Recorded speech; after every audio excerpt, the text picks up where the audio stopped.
Ladies and gentlemen, welcome to the Big Tech Frenzy. First off, guys, actually, I realize that the light behind me is not red. Let me go and turn that on because it's definitely accurate right now. Okay, there we go. Nice.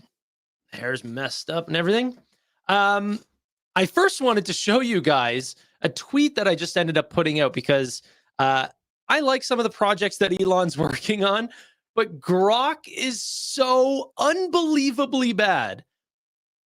It's insane. It's absolutely insane how bad this is. And I paid for a yearly subscription to Super Grok. It's like the most high-end one. I don't know what it is in American dollars for you guys. Probably like $400 a year or something, or $350 or something. But ended up paying for it. And like, look at these prompts. I just said, hey, who am I? What do I do for a living? You know, go through like it has access to view personalized Grok using X. Allow your X data to be used to personalize and enhance the Grok experience. It says, you're Lori. You work as a pro bono attorney. What? What is this?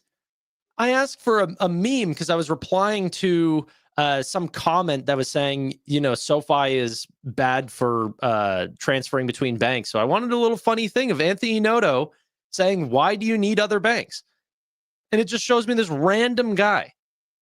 I specified by saying Anthony Noto, the CEO of SoFi. I don't know, guys. I don't know. I tried it on ChatGPT one time. It's not perfectly Anthony Noto, but there's some Anthony Noto features in there. You know? So, yeah. Happy birthday. Thank you, guys. Thank you. This makes me not want to trust your advice. Well, in Canadian dollars, I spent something like, I don't know, it was like $600 or something. But yeah, it's like the Super Grok version, the annual subscription. Happy birthday, Tanner. Thanks, Evan. Good to see you, brother. Good to see you. Good to see you, Amit. Thanks, guys.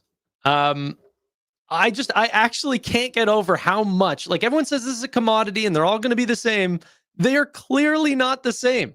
You know, there's clearly a difference between what Gemini is putting out, or sorry, Grok is putting out, and what Gemini and ChatGPT are putting out.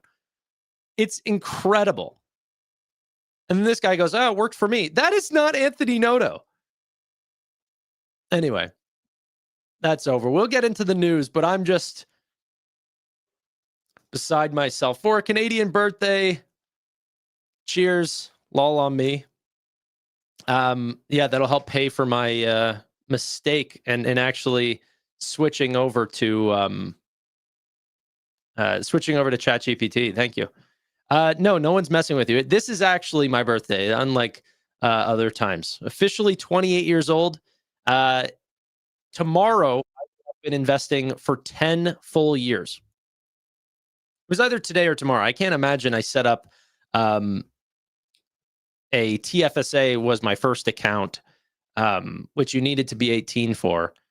But I'm pretty sure I went the next day, if memory serves. It was either day of or day after. So, yeah, it'll be investing for 10 years. And Tesla, by the way, was the first stock that I ended up purchasing. So I'm just disappointed that now I'm absolutely getting shafted by another Elon product after benefiting so greatly from Tesla. On the other hand, this is not even images. This is video that Gemini is showing off. This is VO 3.1. Let's have a watch. All the audio and everything is all created by Gemini.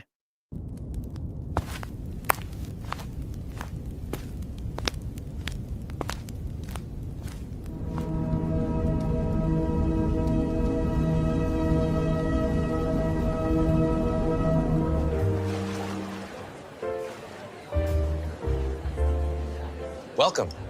Care for a taste? The city always got a story. Just gotta listen.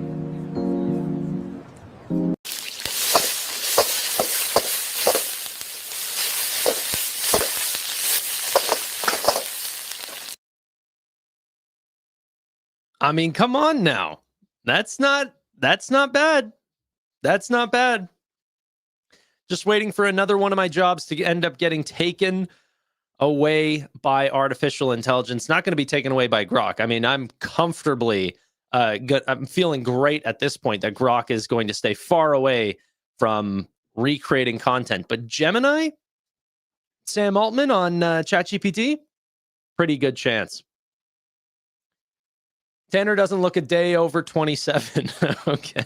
I think that's a good thing. Evan, member for 2 months now. How's it going, buddy? Thank you. Okay. Deep dive into SoFi and get into the spreadsheets like old days. I am going to have a Q3 prediction on SoFi, but I also need new data in order to show you guys. So I can't just keep making videos of the exact same data that we've already seen. So at this point, we have a lot of data on SoFi. I can end up putting up a bunch of spreadsheets extremely quickly. So once earnings comes out, we're going to have probably 2 or 3 videos that are going to show off every single number that I track for SoFi, which I think is like 400 different points at this point, or 400 different lines at this point. So if you guys are looking forward to spreadsheets, that's what earnings season is all about. Like, get ready for Robinhood, SoFi, Google, Amazon, Nvidia, Nubank, dLocal, all of these different updates. There's going to be a ton. It's like a hair floating around me. So yeah, there's going to be a lot of spreadsheet content around earnings.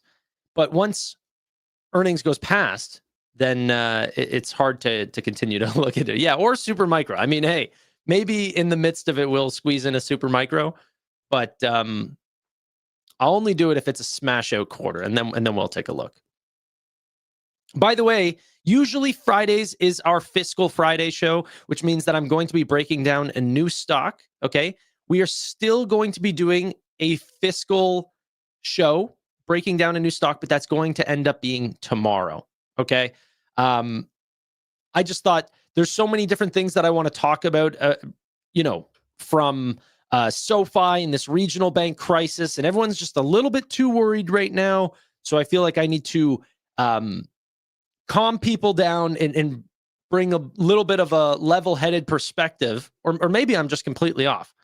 I mean, I was talking to some family members the other day that just think the whole world is collapsing. So, they don't think I'm being level-headed at all. They think I'm being too calm and my entire portfolio is about to get destroyed. But that's their perspective. Overall, I remain extremely optimistic. Extremely. And while Trump is in office, I am not playing the other side of this market. Obviously, there's some areas of froth. You've been hearing that a ton, okay? And not every company is going to come out unscathed during market volatility. But for me, this is why we buy quality names. I got to be honest with you guys. A depression could come. A depression. And Amazon and Google and Nvidia and Apple and all of these businesses are still going to be around. They're countries within themselves in terms of their balance sheets. So that is a lot of the shift that I've made in my portfolio as of maybe the last 18 months or so, is into very, very quality businesses. I still do speculate. I mean, we have BM&R, we have dLocal, we have, now a growing position in Chime, which is going to be the stock that we talk about tomorrow. Chime is just looking stupid here, by the way. Like, not saying it doesn't have lower to go, but we're 60% off their IPO. 60%. Okay. In the last 5 days or so, we trimmed off another 12%, 10% of that being Thursday. It's just been an absolute bleed. Okay, so is their company just falling apart? No, I haven't seen any numbers to suggest that at all. There's some things to suggest that maybe there's worsening credit for lower end consumers, but Chime doesn't even really have a big credit market. They have very, very tiny loan products, which they could just slow down and continue to build out secured credit and, stuff like this, just having people pay with debit cards and secured credit and grow deposits and help build credit, stuff like this, and not take on any additional risk. That's the great thing. Their business is entirely fee-based, and people are not going to want to pay egregious fees at Chime or at Bank of America or JP Morgan or Wells Fargo. And there is still a need. Obviously, SoFi can help with the consumers on the higher end, but there's still very much a need for the consumers on the lower end. Ladies and gentlemen, thank you. Thank you, thank you, thank you. Thanks for all your hard work. I'm buying quality gold, not digital gold. Hey, I mean, if you like to pay for shipping and pay for that security deposit box or whatever that you want to store that in, go right ahead. It's fine with me. I don't think gold is a bad place to park your money. I just think it's, Ethereum is good for me too.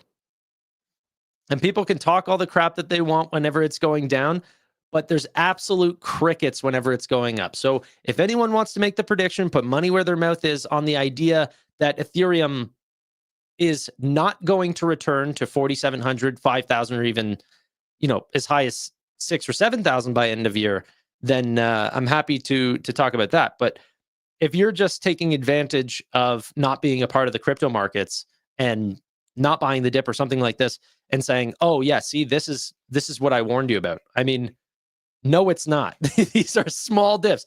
Crypto has seen multiple 90+% dips. That is a speculative asset. But the technology does help with payments, and I'm a person that bets on the change of technology advancement. So disruptive technology, I should say. Let's quickly talk about the Zion Regional Bank, quote unquote, crisis that ended up happening. Let me check the stock today. I actually didn't end up seeing where it was. Yeah, up 5.8%. This was probably due to the Morgan Stanley report that ended up coming out. They put a $70 price target on Zion and said, hey, the stock was down 13+% on the reports that they might end up taking a 5% hit on their annual EPS. We think it was an overreaction and that this is, not signs of an entire, loan book crisis. It was just something that was a small blip. Every other financial institution has said, hey, the consumer's strong. American Express came out and said, hey, consumers are doing really well. Net charge-offs are not as bad as we thought. We're growing in millennial consumers. Everything that would strengthen a potential investment or a potential thought on SoFi or something like this, we've seen across the board from JP Morgan, Bank of America, American Express, etc. I like that SoFi's pulling back before earnings. The underlying data points towards point towards a very strong quarter.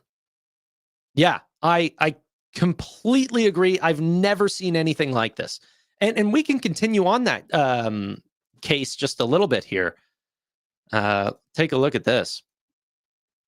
So SoFi ended up showing off that Barron's gave them the best robo-advisors of 2025. Name the best robo-advisors. Here's how we took the number one ranking. Low annual fees, built by experts, easy customization, complimentary 30-minute session with financial planner, which is probably the biggest reason, and then all in one app. So really cool. And then if I can find Miguel Santos, let's find this really quick. Ended up pointing out that who he, by the way, is the chief strategy officer for Galileo, ended up saying, hey, not only did we get this, but AI meets investment aligning with interests with the consumer. We live in the future. I wonder how much, one, he actually knows about the robo-advising product and how much of it is actually artificial intelligence.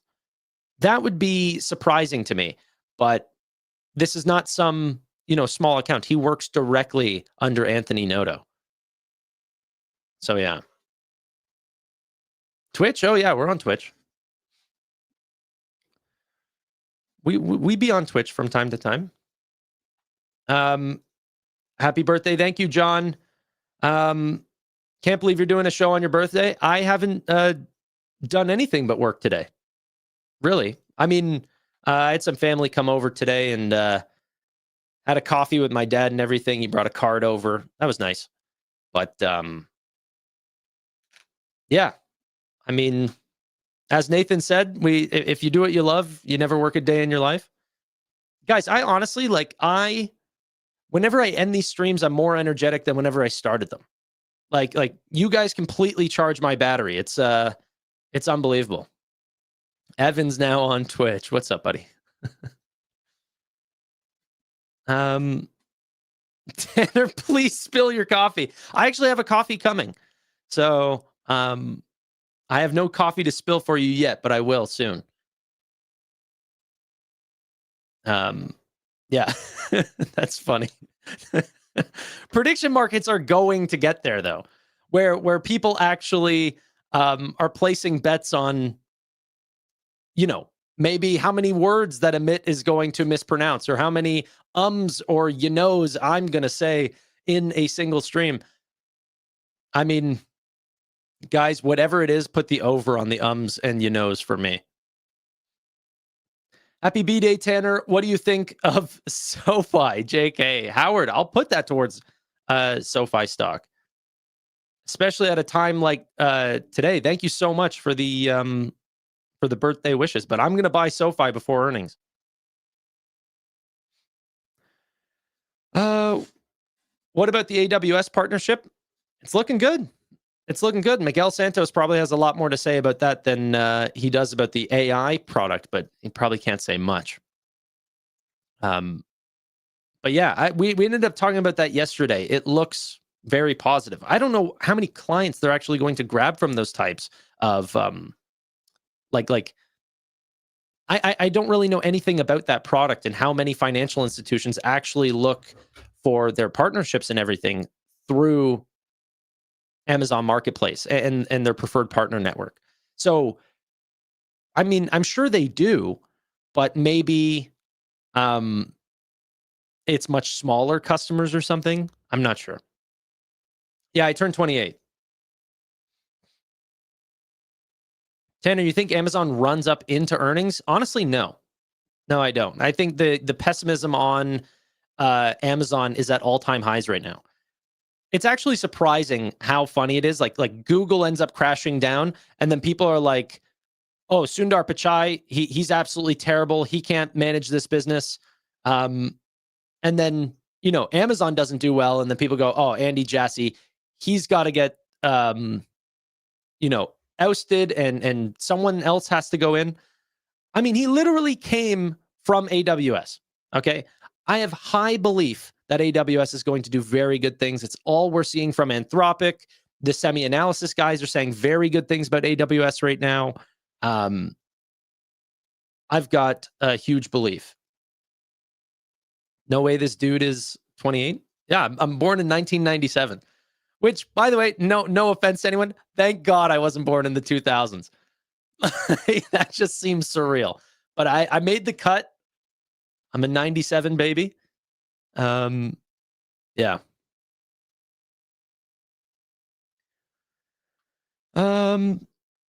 Insane for age, baby face without the mustache. I do. Yeah.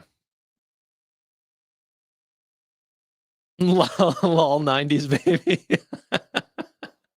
I'm 2001. I'm sorry, bro.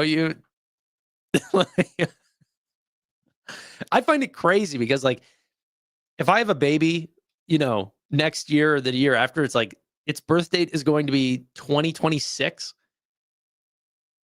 I don't know. Geez, I'm 29 thinking this guy's like 42.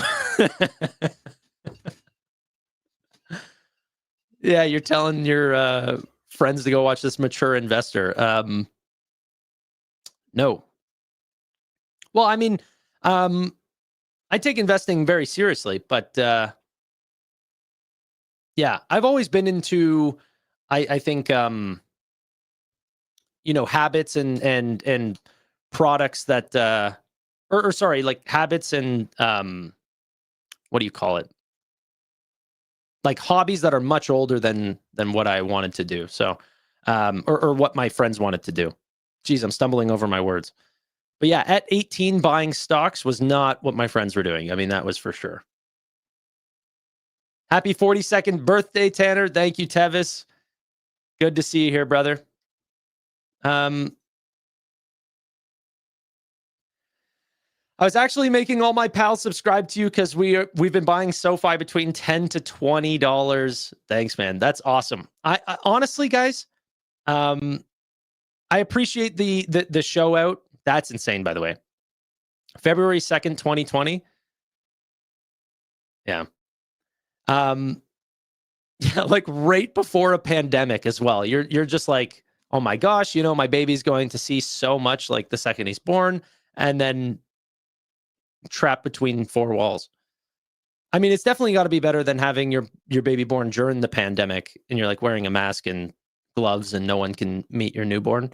But I'm sure you probably faced a little bit of that while it was young. So that probably is, sucks and was hard to go through. What a weird time. What a weird time to look back on.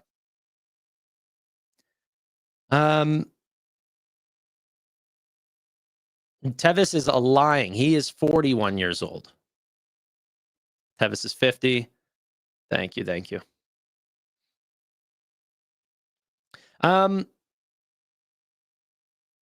As someone who lives in the Dominican Republic, I hope this country will be added to SoFi International soon. Yeah, so we ended up getting SoFi's international payments. It's official.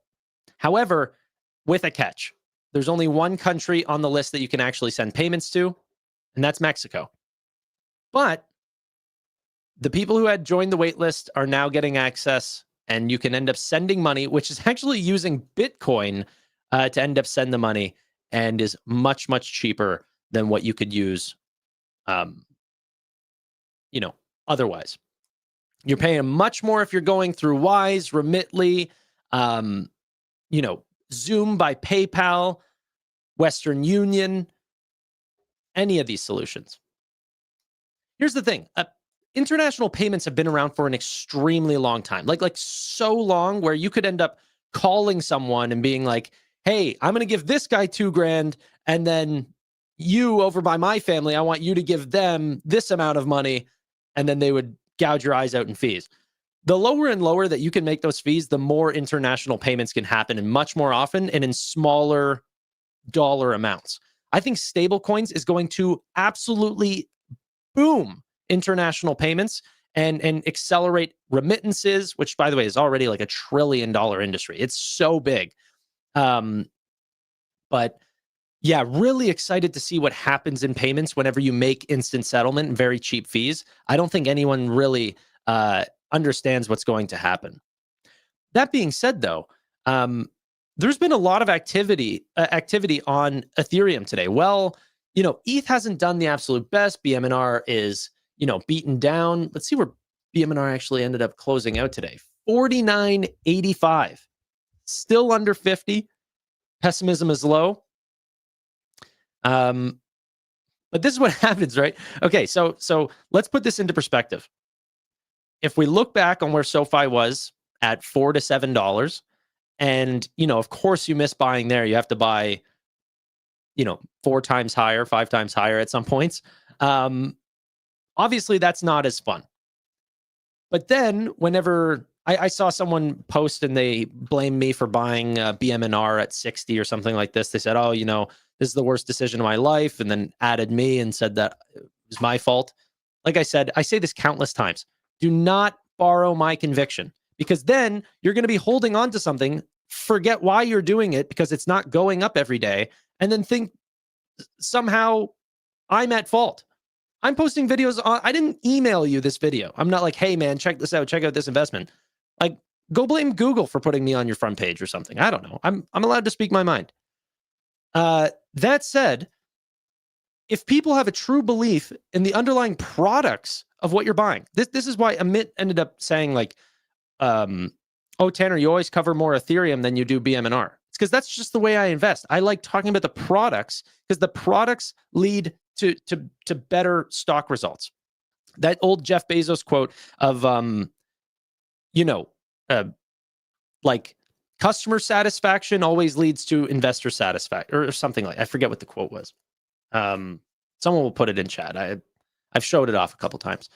But that said, if Ethereum continues to pick up more and more involvement by institutions, which is all I'm seeing, more ETF involvement, and not just ETFs buying spot ETH, they're also starting to stake it now. You're seeing even today, Bitcoin funds ended up losing Bitcoin while Ethereum funds ended up gaining more Ethereum. So a lot of flows ended up going to Ethereum.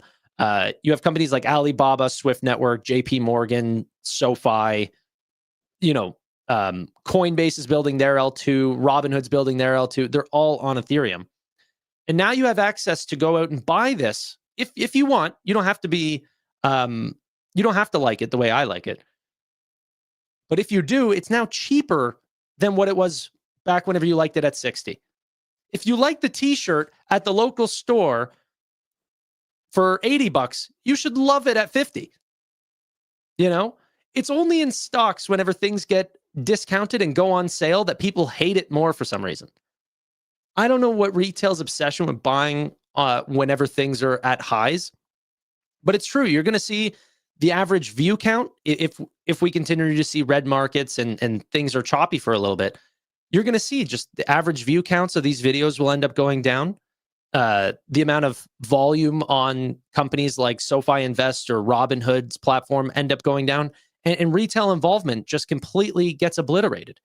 But that's not what should happen. It should increase. People should step away from their phones and step away from the content whenever things are at all-time highs, and they should be very, very engaged whenever things are on sale.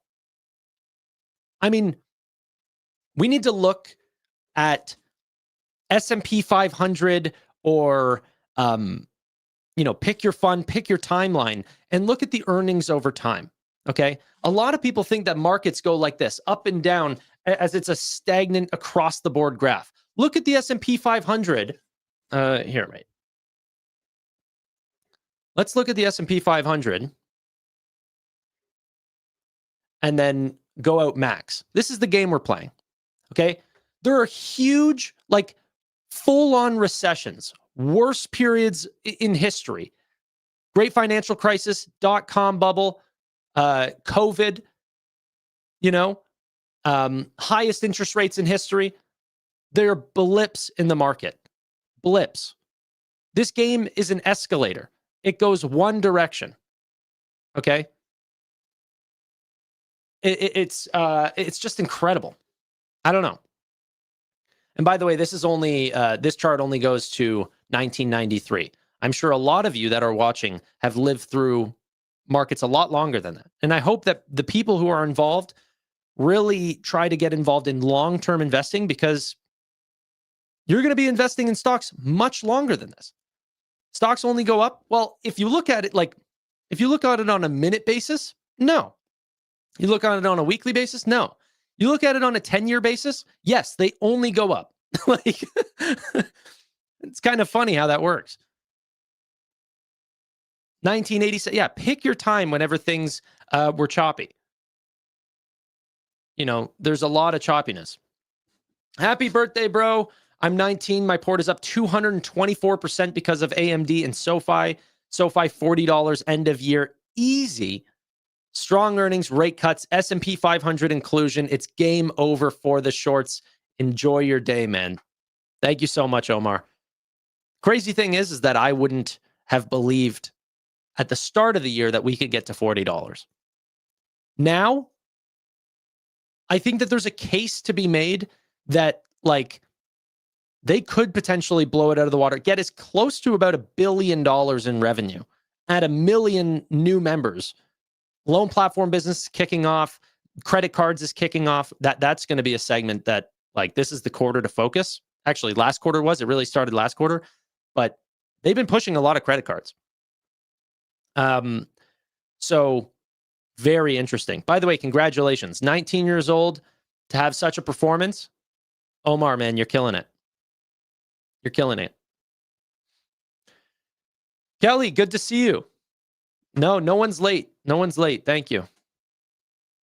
Did you cherry pick that 32-year period?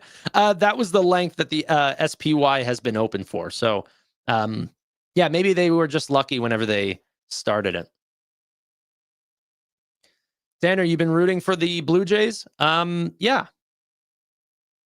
I honestly, I don't know. Yeah. When is the next inclusion of the S&P being announced, and do you feel SoFi has a legit chance? Okay, so my honest opinion, by the way, if I'm not mistaken, it would be December. What would it be? Here, let's check an actual calendar here. It would be December 5th that the announcement would be, and then they would enter in December 19th, if I'm not mistaken.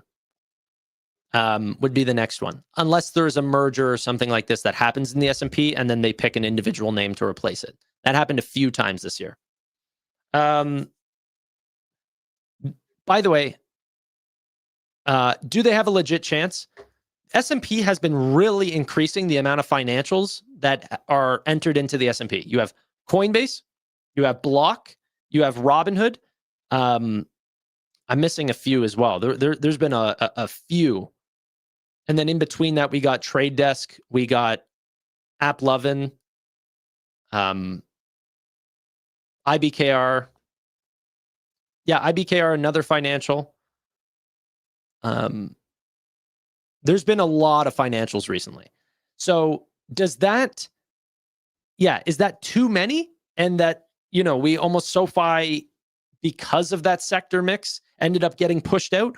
Or are they really looking to increase their financials and they sort of can't get enough?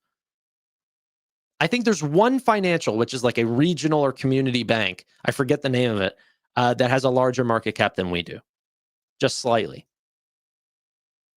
But if Q3 comes in and what Omar said is true, and we end up getting to $40 by end of year, that will look very good. What are some upcoming catalysts, tailwinds for Shopify? I've been considering developing a position on them. I don't know if it's really a catalyst-driven position. You could say that OpenAI and these sort of LLMs with chat-based shopping is one of them.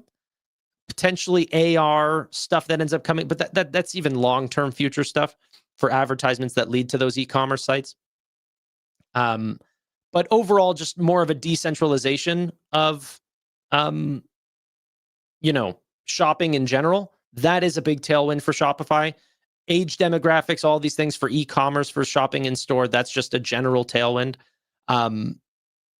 So, yeah, not too much on the actual it's not really a catalyst-driven name. You're just going to see them be probably one of the greatest cash flow generators of our generation. Look out for the free cash flow of Shopify every quarter. I appreciate the wisdom and perspective you shared. Thank you. Thank you, guys. Tanner, do you have any financial advice for me tonight?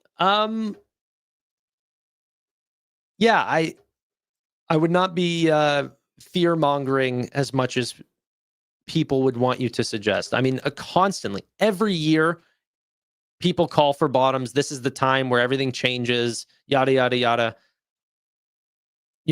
Be ready for corrections in the market. They happen constantly.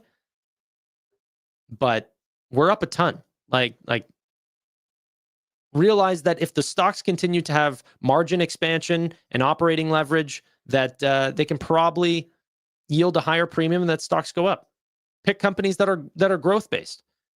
Even whenever markets are bad, if you have companies within those markets that are growing, usually that can still end up bringing the stocks up. But Howard, you're right. The perspective that I'm bringing is from one that I can hold for an extremely long period of time, and one where I don't have a cost to hold onto my shares. So,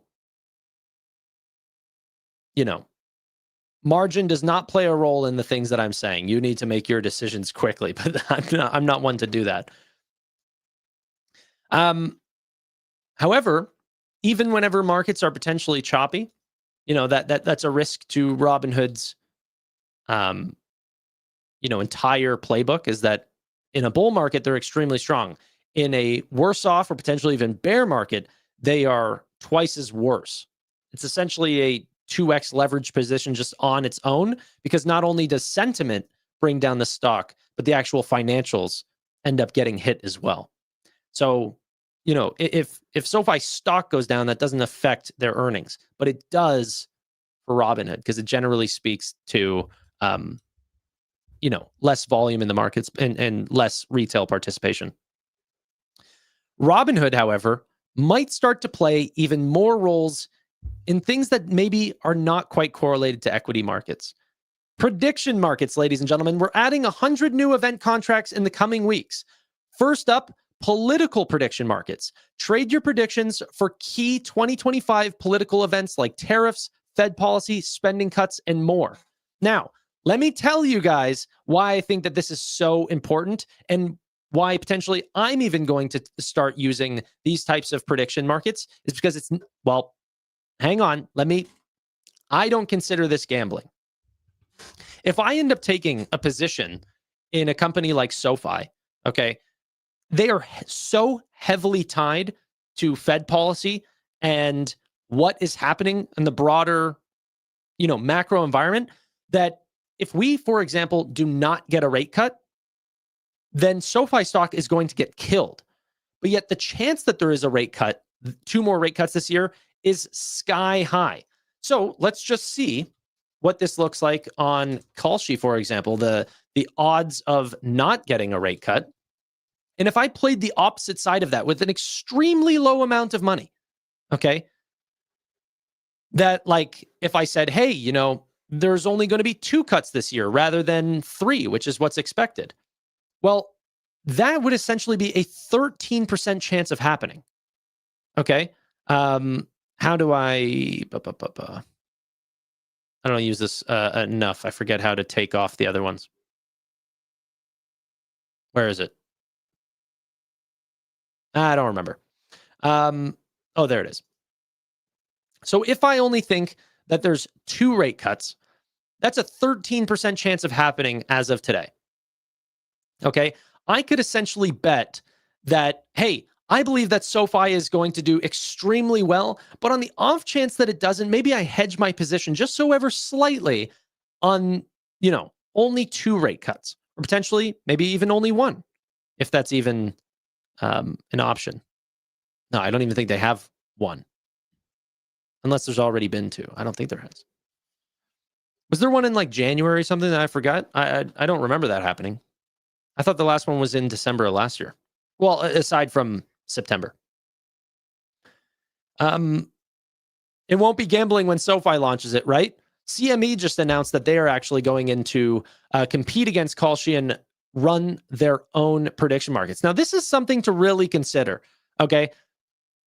I think that people are underestimating how well legacy businesses will do in new markets. For example, like Stripe starting to offer things like Tempo and their own stable coins. So dealing in payments, but on a new set of rails, how well will old companies, calling Stripe old, by the way, is insane, but how well will a company like Stripe do in that market? I think very well. I think very, very well. Maybe some crypto companies have gotten a head start because they've chosen the right rails, but maybe they don't even have quite the talent that the existing companies have had to, like the Adyens, the Stripes, the companies that with the exact same technology as the previous businesses fought and won. Now imagine what they do against these new crypto companies using crypto technology now. I'm going to have to bet that, Stripe is going to do very, very well. I didn't buy anything today, by the way, guys. Probably should have, but I didn't. I was mainly just working. It's called an educated prediction. Yeah, I mean, or it's just hedging, like consider it part of the investing portfolio. When does hedge funds and larger institutional investors start to take parts in these different markets? They definitely play in derivative markets. Will they end up playing in these more flexible prediction markets where they can enter and exit on a platform that might, have better rates for them? Or will they just continue to play on the existing, futures and derivatives that they're currently playing on, and then that's it? I bought a little bit of BMNU. I mean, this is a gambler right here. Good luck to you. I wish you well. And I'm not taking the other side of that. I'm not even suggesting that it's going to do bad. I'm just, yeah. Happy birthday. You were a financial advisor, correct? Yeah. Full-time YouTuber now. But I got to put videos out. I got to keep you guys entertained. So tomorrow we're going to do a little bit of a deeper dive into Chime. It's just been way oversold. I'm not a super large believer, or I'm not a super fan of Chime. I'm not thinking that they're going to be the next big thing, but I'm going to bet very heavily that they're going to continue to grow. They've been one of the most successful fintechs in all of the United States over the last few years. You think now because they've gone public, that just ends? I don't believe that. Not one bit. So it's gone from essentially $44 down to $17, and their financials have only climbed, and it's completely fee-based, and margins are expecting to go from, I'll talk about this all tomorrow, but essentially margins are expecting to go from like 4% up to 40%. Entered BMNR with a 1% allocation. I think that's a safe way to start, or stay there. Fine.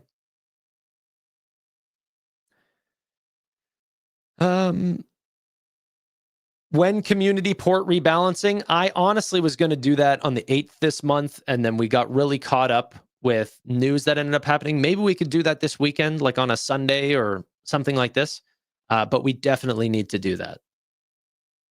Dank saying UiPath. What do you want? Stop spamming.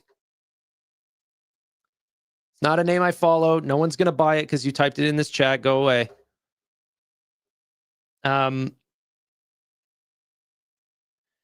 Were you raised to be investment savvy, or is it something that you picked up on your own interest? Definitely raised that way.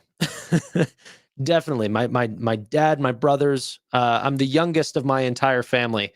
And they were all very interested in it. So I got into it for sure. And now they want me to shut up. They don't want to hear about it. It's actually why I started my YouTube channel. None of my brothers, none of my friends, my girlfriend was sick of hearing about SoFi. These type. Well, actually, SoFi wasn't one of them, but sick of hearing about Tesla. And so, yeah. Yeah, Tevis, you can go ahead and, you take care of that, man. You're the mod. You got the wrench. Banished. Not forever. I mean, he can come back. I don't like banning people. So we're therapy for you? 1,000%. 1,000%. And for the first little bit, whenever it was just like, making videos and stuff, I still think that was very isolating to some degree.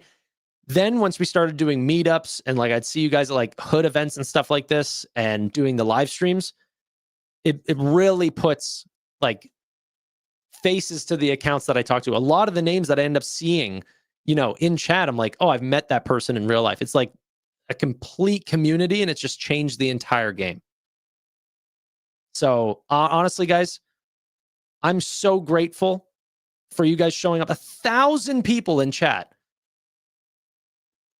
talking about UiPath and everything. I'm kidding. But being here as a group, just all trying to get rich together, it is insane. It's the most fun I've ever had in my life. I'm the richest I've been in my life. And yeah. It's great. Thank you, guys. Okay.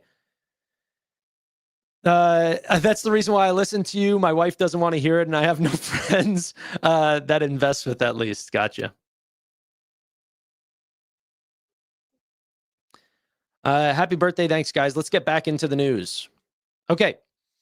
John Echt for SoFi Technologies ended up raising his price target. He had the $30 price target on SoFi, which was good. I mean, hey, gotta love it. Ended up raising it to $32 per share. I had reached out to a good Wall Street buddy of mine. I'm going to see if I can get the report. I don't have this report just yet, but I want to read through it, so we will see.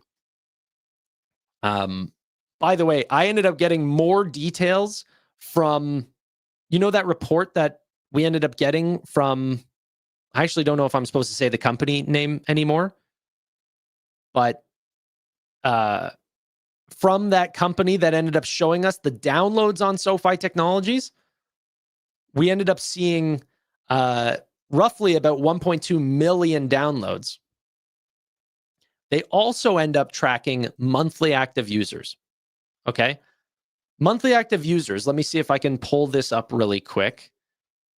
Ended up showing off, and this is just from their own data. So they're sourcing all the people that are going into their apps and actually, checking on SoFi.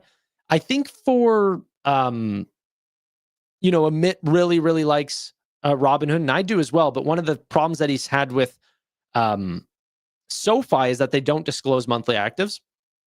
But from my thing here, which I'm trying to bring up, is that it shows that their monthly active users is way higher than Robinhood.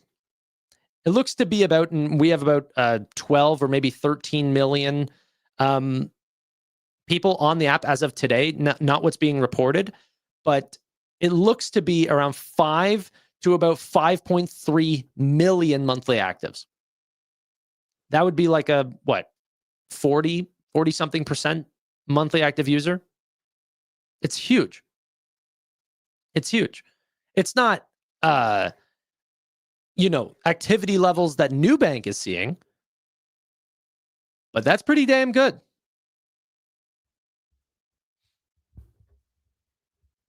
Okay, let's see here. Do I even have mods in chat? Or can I just see people posting and it's not even showing up on YouTube? Oh, it looks like, yeah.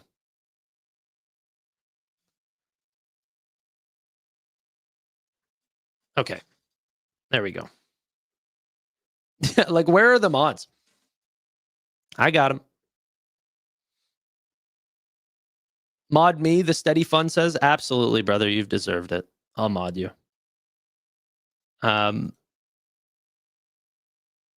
Thank you. You've been modded.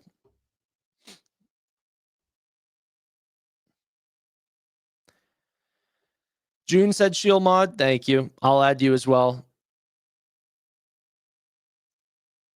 Thanks, guys. Appreciate it. That was annoying. I thought maybe the many mods that we have in chat would have picked up on that. But no, we handled them. Look at Tevis. What are you doing here? Okay. I don't even know what mod means. Moderator? Yeah. Like they just moderate chat.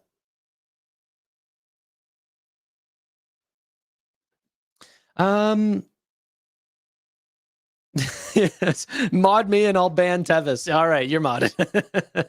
No, I'm kidding. By the way, Tevis, we got to talk about tonight. What did you think about this Lemonade car integration with Tesla?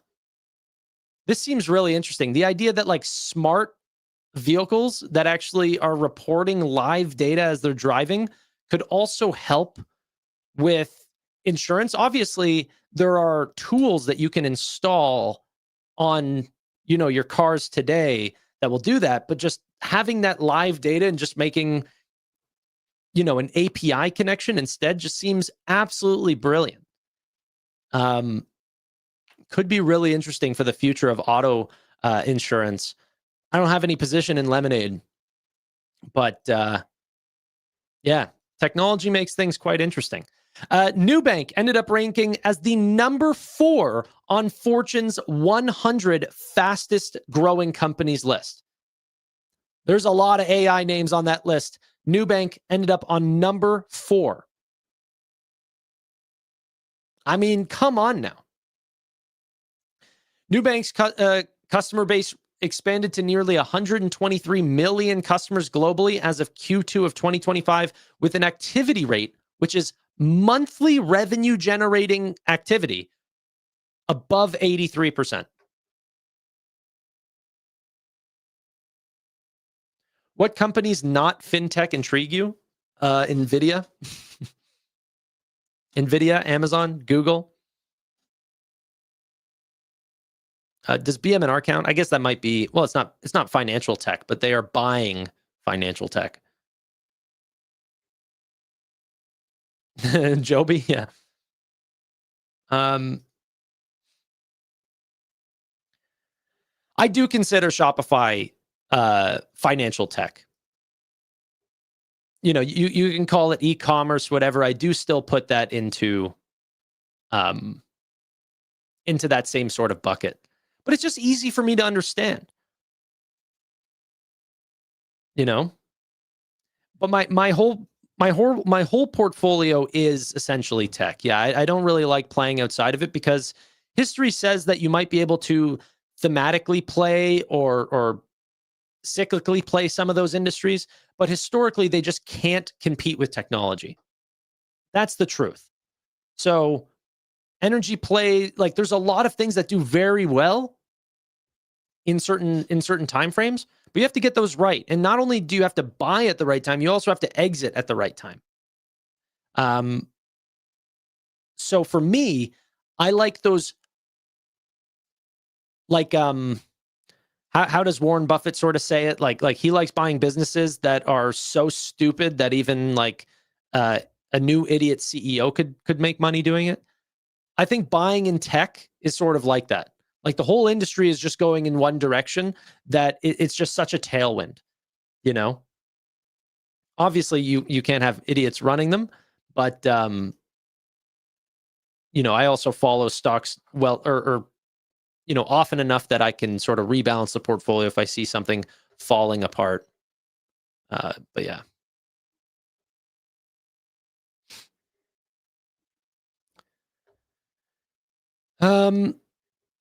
Yeah, I don't even know. I've got so many mods. I don't even know what's going on. I've got rid of all those guys, me personally.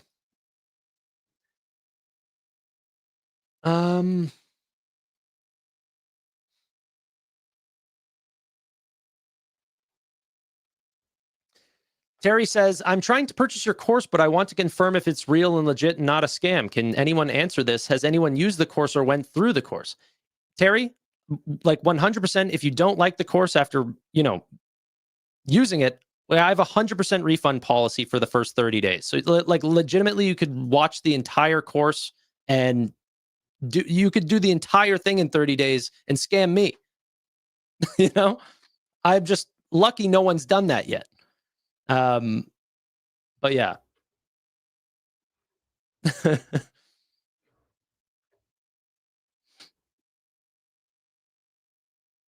Okay, let's see. Happy birthday, Unk. Will we ever get to see your holdings? Pocket Watcher. I mean, funnily enough about my course, you can see my holdings if but I don't want to promote the course. That's not what I don't like doing that. But yeah. Anyway, let's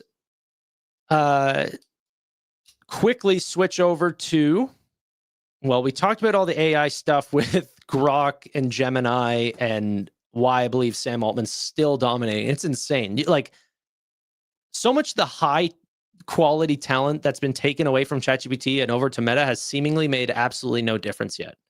And you think if these guys are 10x, 100x engineers that like they could fit in and start to bring brilliant ideas over, you know, the course of 6 months or however long, it's just, not seemingly changed the lead that OpenAI all like just continues to have. What about SMCI? Any opinions on them? Not really. No, I just worried about them not being a preferred partner with names like Nvidia. That can hurt a ton. You know, Shift 4 named to Fortune 100. I didn't see that actually. I checked their thing today. Did they report on that, or you went through Fortune 100's list and you found them? I can check Shift 4's thing. Oh yeah, no, they did. I didn't see this. Shift 4 named to the top 100 list as well. Let's see where they placed. I'm not sure they placed too high because I don't think they said this.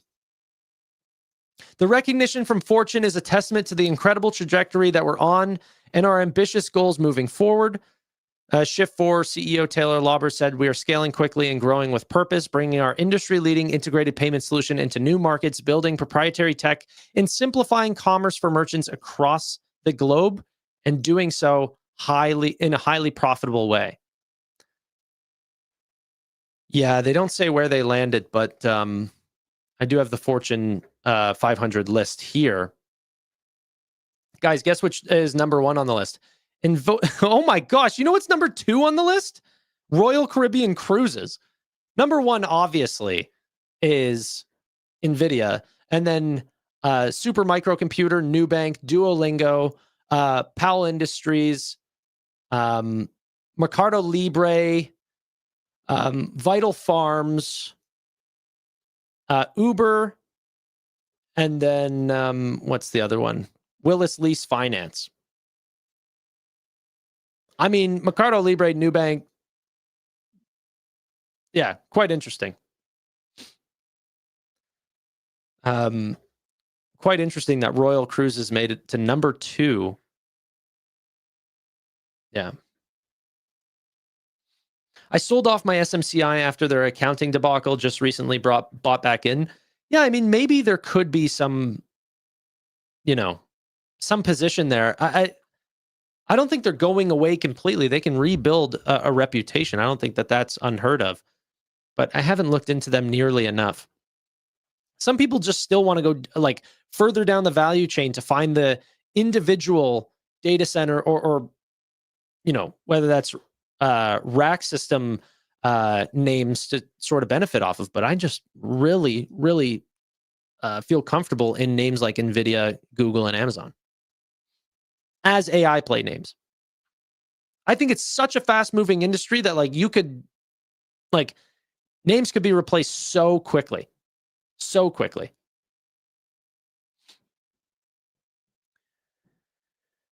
How did you and Amit find companies like SoFi, Hood, and Palantir? Just searching, I don't know. The same way that you get a tip here. From time to time, you look into those businesses and you go, wow, I really like what I'm looking at. And I have try to have a framework for what to look into. Revenue growth, expanding margins, no government problems, founder or quasi-founder that's running the business, these sort of things. That is what really I benefit from.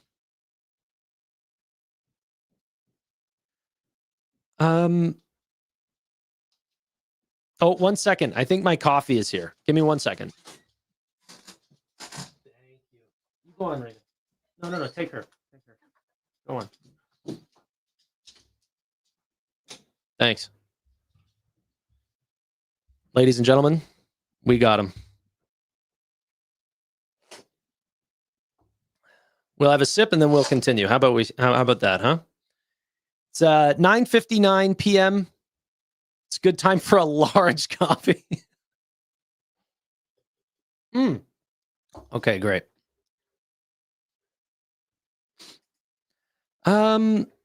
Sip and then spill. Yeah. That's funny. Check the peel to win. You know what's hilarious?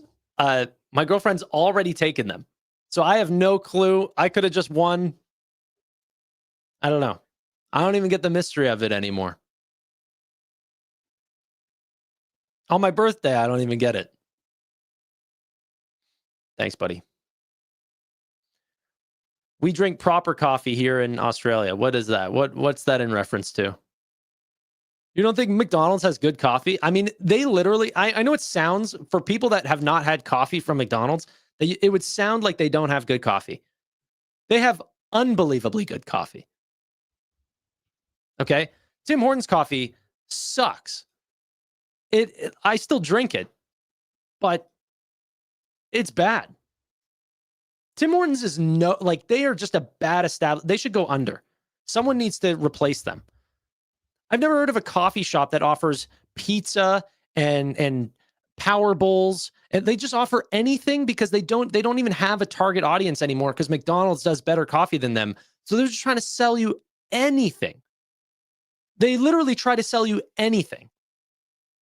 It's ridiculous.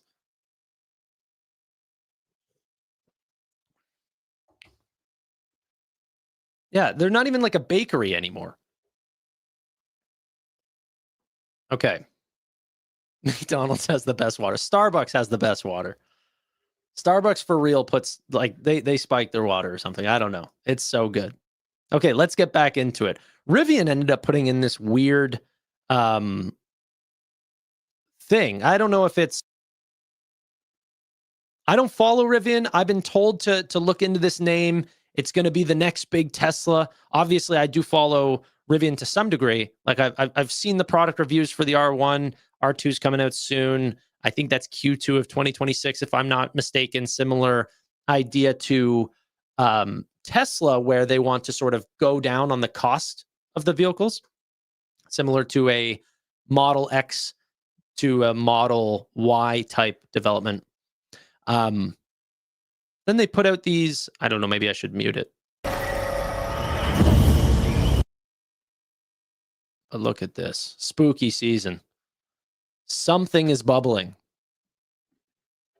Gotta love the cars of the future. Look like LED kids gaming computers on the road now.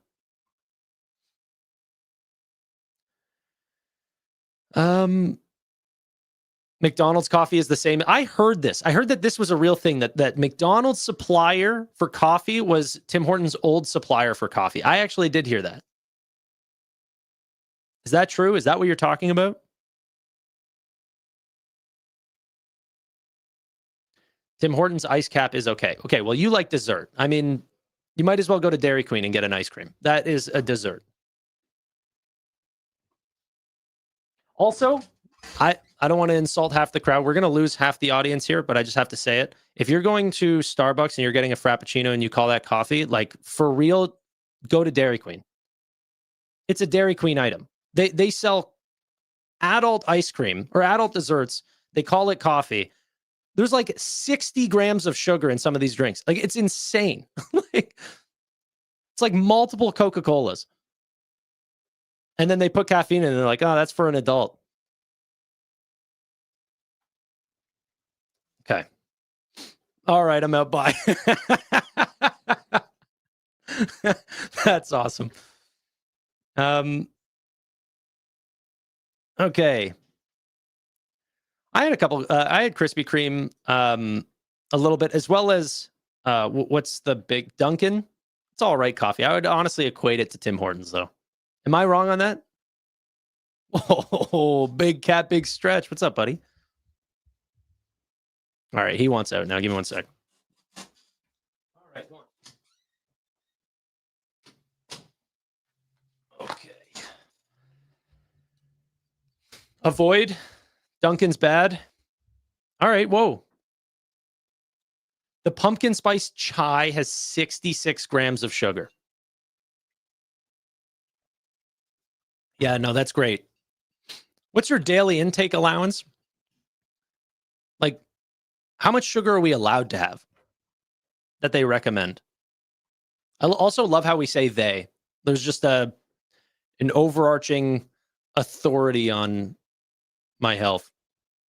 But it is true. I mean, yeah, never mind. I was going to say something bad. Not like inappropriate. I was just more political than anything. Coinbase ended up coming out with what they're calling a powerful suite of business payment tools to try to compete against other businesses using USDC to help do payouts, pay-ins, all these sort of things. Coinbase could be an absolute monster. Like, I mean, I don't have Coinbase shares. I'm not a holder of Coinbase today. But they could definitely be the Amazon Web Services of crypto. Coinbase Crypto Services. CCS? Nah, you're sharing too many acronyms with other people. I think you die with zero sugar. Well, yeah, I mean, but if you're equating like going out and eating an apple to drinking a pumpkin spice chai latte or something, like, let's go eat a banana and then solve your sugar problem.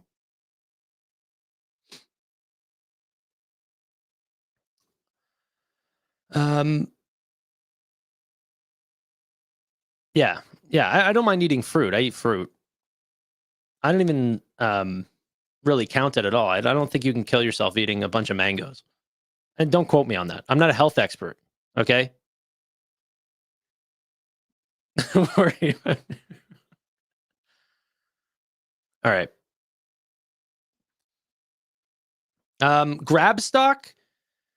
Grab stock is not one I'm involved with. Amit is going to pitch it to me one day, but not today. So one of these times.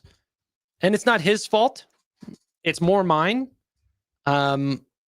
But he's a busy guy, you know. We got to figure it out.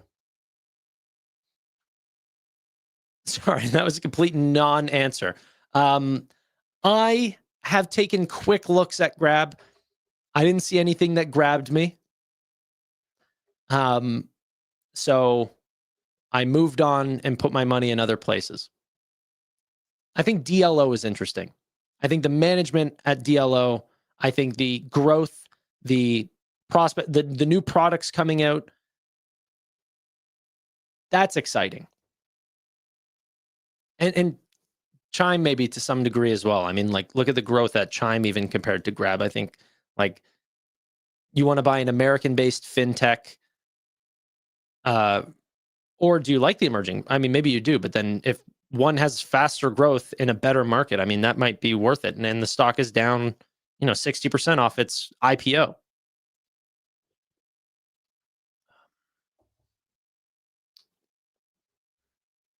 Canadian Steve. Yeah. Can't call me like Caucasian Steve or whatever you guys call Jason. So Canadian Steve.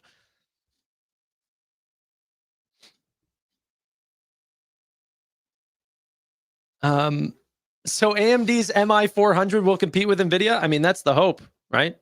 No, I'm kidding. Let's not do that again. AMD is going to do great. AMD is going to do great. In fact, there was actually some reports talking about how Google's TPUs will actually now start to be going out to external customers, that they're actually allowing to rent out the use of TPUs. That could be really interesting. I mean, Google is such an unbelievable player. Like, I love the the Mag 7 names. They just will continue to win. Did I just get hit with the McDonald's ad? Yeah, I know. They should pay me for this. I need to like wrap the wow, they really do put a logo from every side, eh?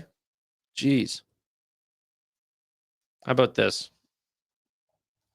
What about something like that? No, just there you go. Still, you already know. It's ingrained.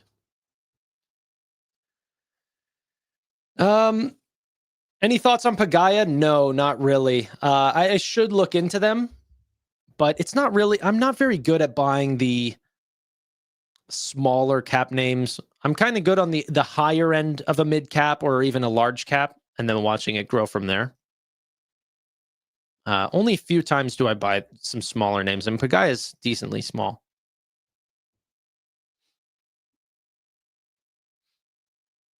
McDonald's just buys Folgers from 1960. Greater upside potential in AMD than Nvidia, in my opinion. I think that that's true. I think you could definitely say that. The market caps definitely tend to allow AMD to go up much higher. But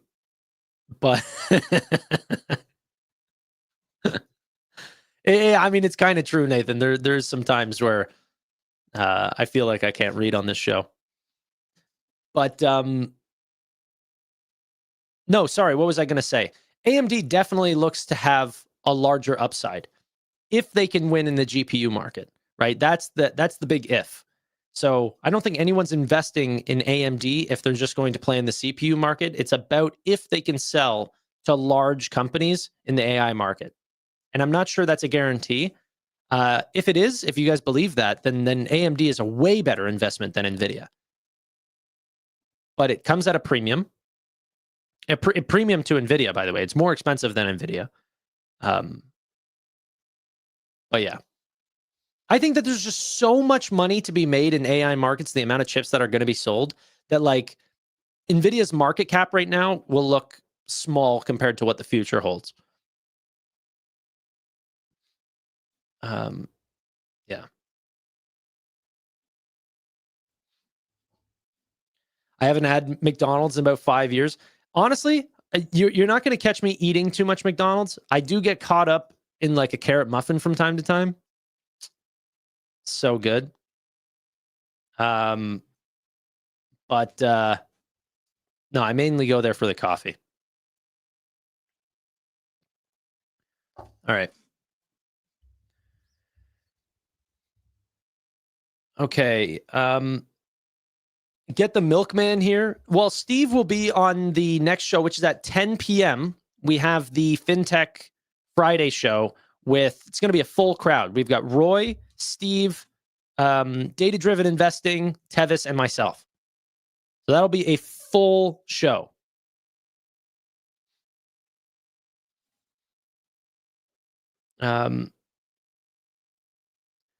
Of course, you'd say a carrot muffin. What a Ned Flanders thing to say. I didn't say fruit and fiber. A carrot muffin. You know what? Carrot muffin is not. There's no carrot in it. Okay, it doesn't taste like carrot. It just means cinnamon muffin. That's all it means. A carrot. Anytime you say carrot cake or anything like this, it's just a spice cake. That's all it is. Don't get me worked up, Kelly. Okay, I'm not out here that nerdy and like, oh, you know what's my favorite dessert? A vegetable. I'm not doing that. It's just cinnamon, and cinnamon's a good flavor. It just happened to be called a carrot cake. I don't know, to entice people to think it's healthy. It's a cupcake. I'm aware. It's a cupcake without frosting. That's what a muffin is, but it's good. Yeah, what a Ned Flanders thing to say. I have facial hair on my upper lip. I'm not a cartoon character. Carrot cakes have carrot. I'm aware they have carrots. No one's coming for the flavor of a carrot. I'm not Bugs Bunny, dude. I like the cinnamon. Like, come on. I don't mind carrots either. I'll sit and eat a bag of carrots for sure. I'll expose myself here for a second, but it's the cinnamon I'm after.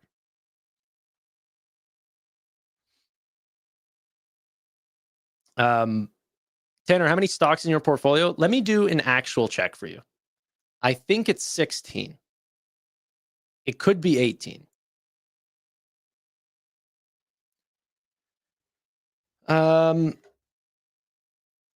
2, 3, 4, 5, 6, 7, 8, 9, 10, 11, 12, 13, 14, 15, 16, 17, 18. I can want to lower that diversification, but then once I go back to just buying more stocks again. Can't help it. Real carrot. Guys. that the people on the other side, you make me so upset, guys. I'm telling you. Not upset, frustrated. I'm out here trying to answer how many stocks are in my portfolio. And then I've got insane comments like pickled carrots are good. Not here in Canada. That doesn't exist. Happy birthday, Tanner, you old man. Thank you, Kevin. Appreciate all the support throughout probably years at this point. So yeah, then get a cinnamon sugar donut or something. No, because if you order a donut, then there's no, you can't call yourself healthy at all. You know, muffin kind of sounds like a breakfast snack or something. You know?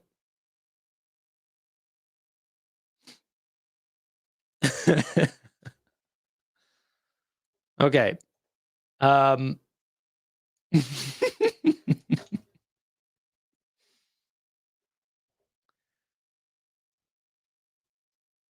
Okay. Could you make a living off only your YouTube income if you wanted? Yeah. Yeah. It's not nothing. I mean, mine's nothing compared to someone like Amit, and then Amit's is nothing compared to, you know, some larger creator, but you can pretty easily find out how much YouTubers are making. Like, you could find out what CPMs they're making, stuff like this, and then just extrapolate that out. Mr. Beast is legit a billionaire. Probably a multi-billionaire at this point. You know why he's actually starting a bank? He filed for a bank along with crypto services. Let's see if I have that in my notes. Maybe I didn't grab it. But yeah, so weird. And imagine, you know, he's got, 440 million people that follow his account. It's like, imagine if he ends up wanting to get into financial services. What my hope is that he ends up using Galileo. You know, that would be really cool. But yeah, you can see here. Look. Mr. Beast ended up filing for a trademark to launch his own bank. And by the way, in the filing, there is a thing for like a, you know, genuine plans to actually use this trademark, not just a placeholder, which is kind of interesting. All right. October 13th, by the way, that he did that. What's his real name? Jimmy Donaldson.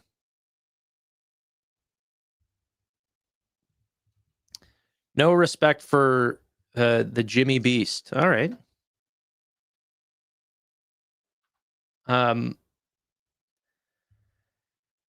Yeah. It's funny that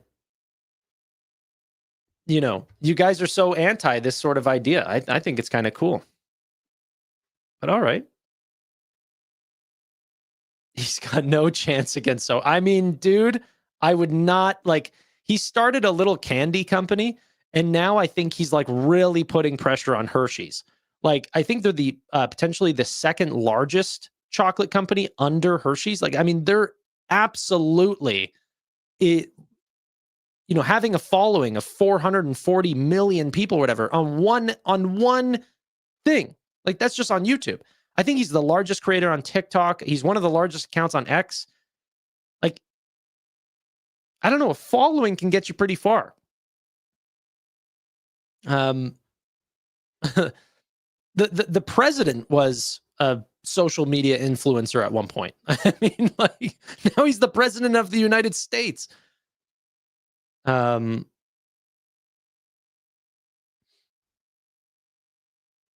Hershey's will buy him then for sure. I think someone had offered to buy his YouTube channel for 1.2 million or something, like years and years ago, and he turned it down.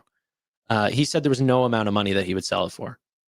So I think he's just sort of like a little bit of a sicko in the way that he has like a goal and nothing's going to stop him from getting there. There's a couple of these people in life, you know, we kind of live on the shoulders of giants, but I wouldn't bet against them ever. Happy birthday, Tanner. Massive fan of yours and appreciate all the work you do for your community. P.S. Use this to pick up some discounted Lemonade shares in the community portfolio.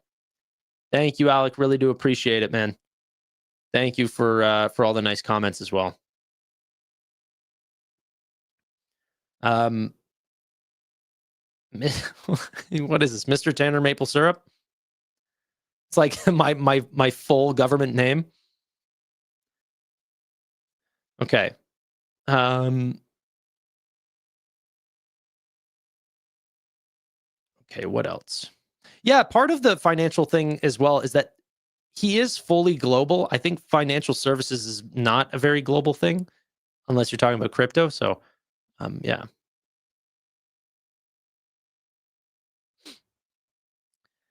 Tanner, would you invest in Mr. Beast Bank? I would invest in anything Mr. Beast did.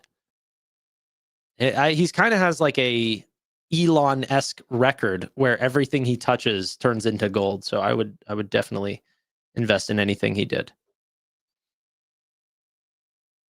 Tanner, come to Houston. I'll buy you a steak bigger than your face. Thanks, Ray. Good to know I got some friends down in Houston. Where are you guys from? Are you guys all Americans? YouTube analytics says like 80% of you guys are Americans, or like 85%. But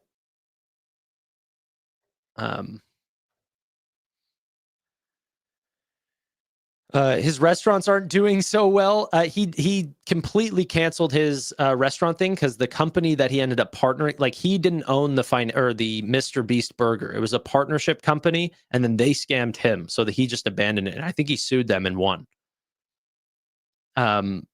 Yeah. Quebec, New Jersey, Minnesota, Salt Lake City, Utah, Cali. Isn't Salt Lake City, Utah, where SoFi and Galileo also have offices in? New York, Florida, Portugal, Gabriel. Finally, Australia, Montreal, Vietnam. That is crazy. Chile, South Dakota. We're all over the world. Burlington, Ontario. I mean, you're probably the closest one to me. West of Windsor. West of Windsor? All right. You're getting far out there. Ray and I are in Houston. We'll invite Maddie too. From Brazil, Costa Rica, Singapore, Burlington. Oh my gosh, so close to me. Tanner, are you a GeoGuessr guy? I am. Let's go. Not that I play often. I probably watch more GeoGuessr content than I actually play. But yeah, I mean, I can get down with some geography. Was this because of the Myanmar comment yesterday that everyone was freaking out about? Let's play. Yeah, I mean, send me a link. We'll do that. Do a live GeoGuessr? No. No. No, honestly, we've done that a couple times where like we've played like chess or something on stream. Doesn't really work.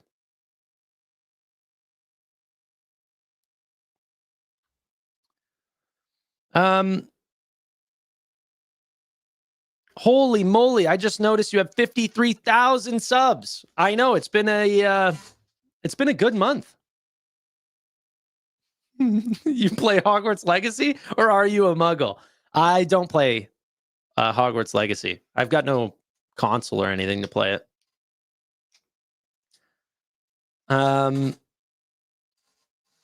Cool. All right. Yeah, I hope to do some more traveling for content. I think that's worked.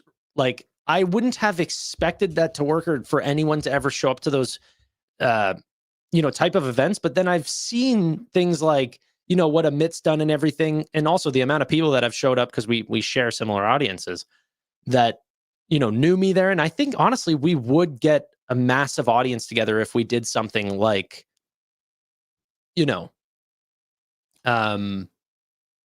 in Toronto or California or New York or Florida or something like this.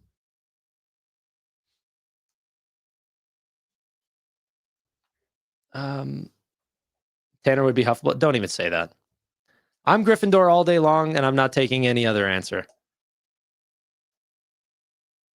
Do you think SoFi will have events in the future for product releases? Yes, I do heavily think that they will end up getting investor days, event days, something along these lines. But yeah. I'm team play a game of GeoGuessr on stream. Evan, I mean, you'd probably beat me. I never said I was good. I just enjoy it. Don't even say this. Okay, let's go check the market for some news. I think we covered everything for the most part. Oh no, Kathy Wood ended up selling SoFi stock. This is the craziness about her. She'll buy at like $27 and then sell at 26. I mean, like, why did you hold it this whole way? We're about to go into earnings, and now you're selling 25,000 shares. You didn't even buy anything with that money. Like, I don't get her fund at all. I don't get it. She's like losing money. By the way, I think she bought SoFi at like 16, sold it at like 12, and then bought it again at like 25 or whatever, and then more at 6 and everything. And now she's selling it again. Like, what are you doing? Either you like the name and you like it more because of the data that's coming out, or you've read some report thinking now, by the way, it's not a huge sell-off. But like, what are you reading that I'm not? Every analyst is giving upgrades to this name. Even the most bearish people are giving upgrades, and you're selling the stock into earnings. I don't know, man.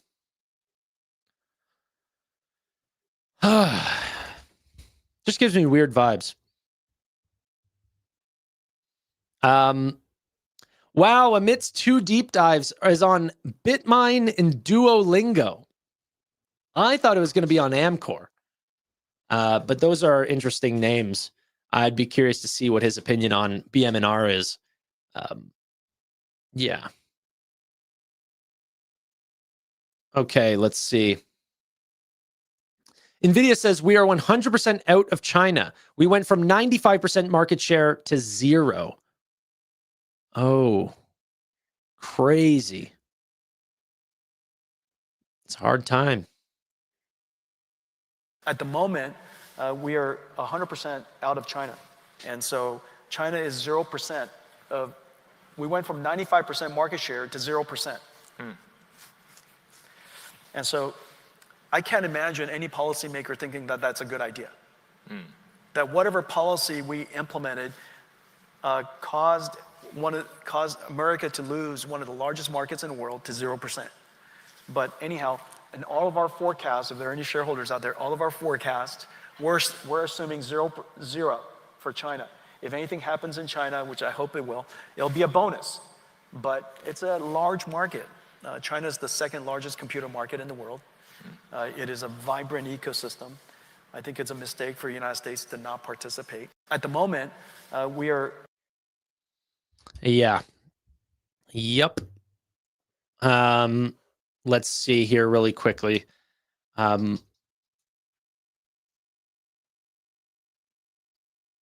Let's see. There was a post that I made a long time ago about this policy move. X just seems to be broken for me right now. But at the time that the Trump administration made these changes and took away the ability for NVIDIA to, sell its chips into China, I knew it was a terrible idea. And there were so many. I know a lot of people in the chat could be very patriotic, but I think while being patriotic, and you're hearing this from a Canadian, but a Canadian that, by the way, loves America, okay? I think sometimes people get distracted and they see No, every single decision is a good decision because an American made it, or something along these lines, or someone from the administration that makes that policy, that of course it has to be good because that's the team that I've supported. I don't really think that way. You're right to think that way. That's your freedom. But I think that using NVIDIA as a pawn during that time had just scared China into realizing how susceptible they were to these types of changes. And they didn't want to continuously have that lever over their head to be able to be pulled and the trapdoor fall out from under them, and they lose their biggest supplier of GPUs. They would still be using NVIDIA if they knew the Americans would never touch it. It's absolutely sickening that this happened. I think it really, really hurts the American tech stack. Sad to see.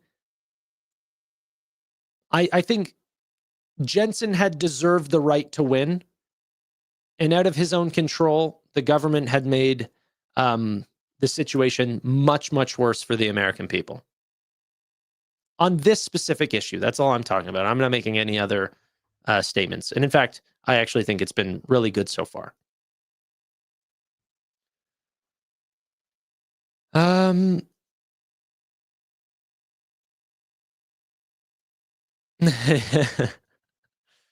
Using NVIDIA as a chip.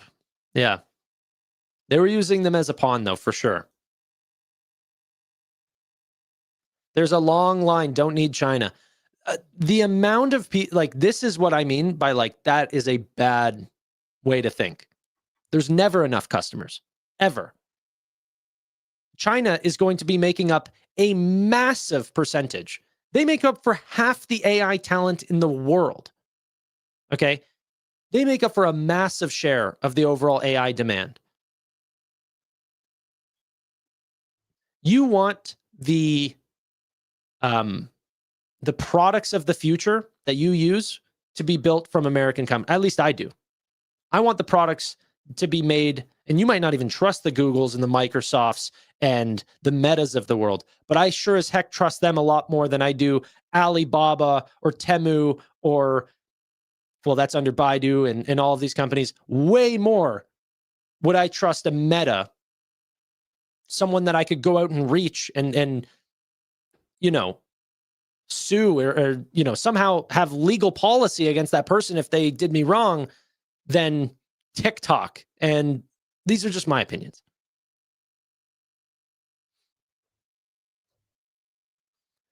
But yeah.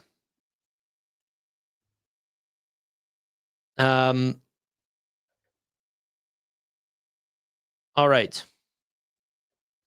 Spoken like a true Canadian. I don't really know if that is a real Canadian stance. Is that, did I sound Canadian there? Hey?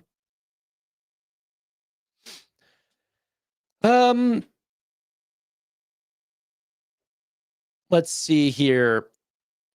Jensen Huang ended up meeting with a TSMC in Phoenix, Arizona today to celebrate the first NVIDIA Blackwell wafers produced in the United States.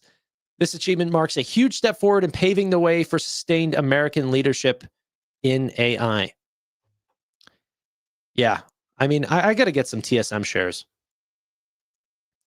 They're going to be huge. Palmer Luckey, though, if you guys watch the podcast with JRE, had some pretty, and now he is a little biased being in the position that he's in, but he is very confident that the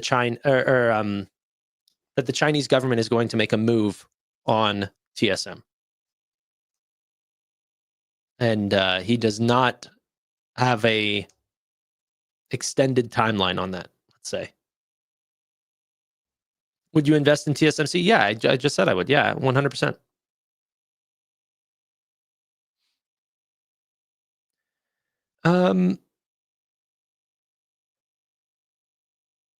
Okay. Thanks, guys, for all the happy birthday wishes. Really do appreciate it. You guys are awesome. I'll be all over Anduril when they go public. Yeah. Yeah. What part of Canada do you live in? I live in Toronto.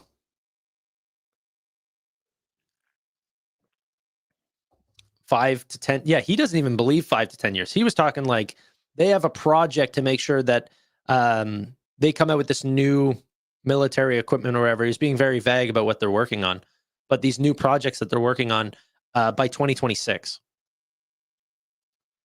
So yeah. How heavy are you in NVIDIA? It's about 50% of my portfolio.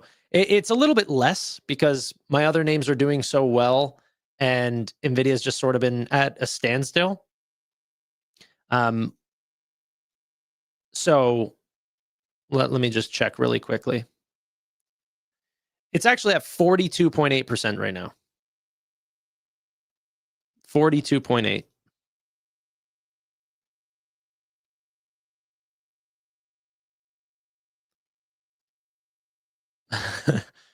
Adds TSMC to the list of stocks to buy. And then just for some reason after that's hitting me with insults, he definitely had carrot cake. I don't... Okay, so for real, Kelly, I'll expose myself a little bit and then I'll tell you another truth, okay? So 1 year, my girlfriend set up this dinner where everyone, like, she invited a bunch of our friends and everything, and I had no idea that we were meeting them at this place. So it was a little surprise party, and we ended up having carrot cake, and I was happy because I do like carrot cake, and you can be quiet now about that. But everyone else was disappointed because they had to eat a vegetable for dessert.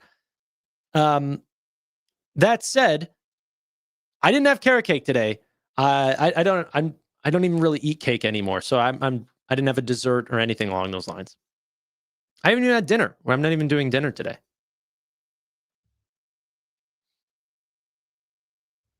Well, it's not that I'm not doing dinner. I'll eat, but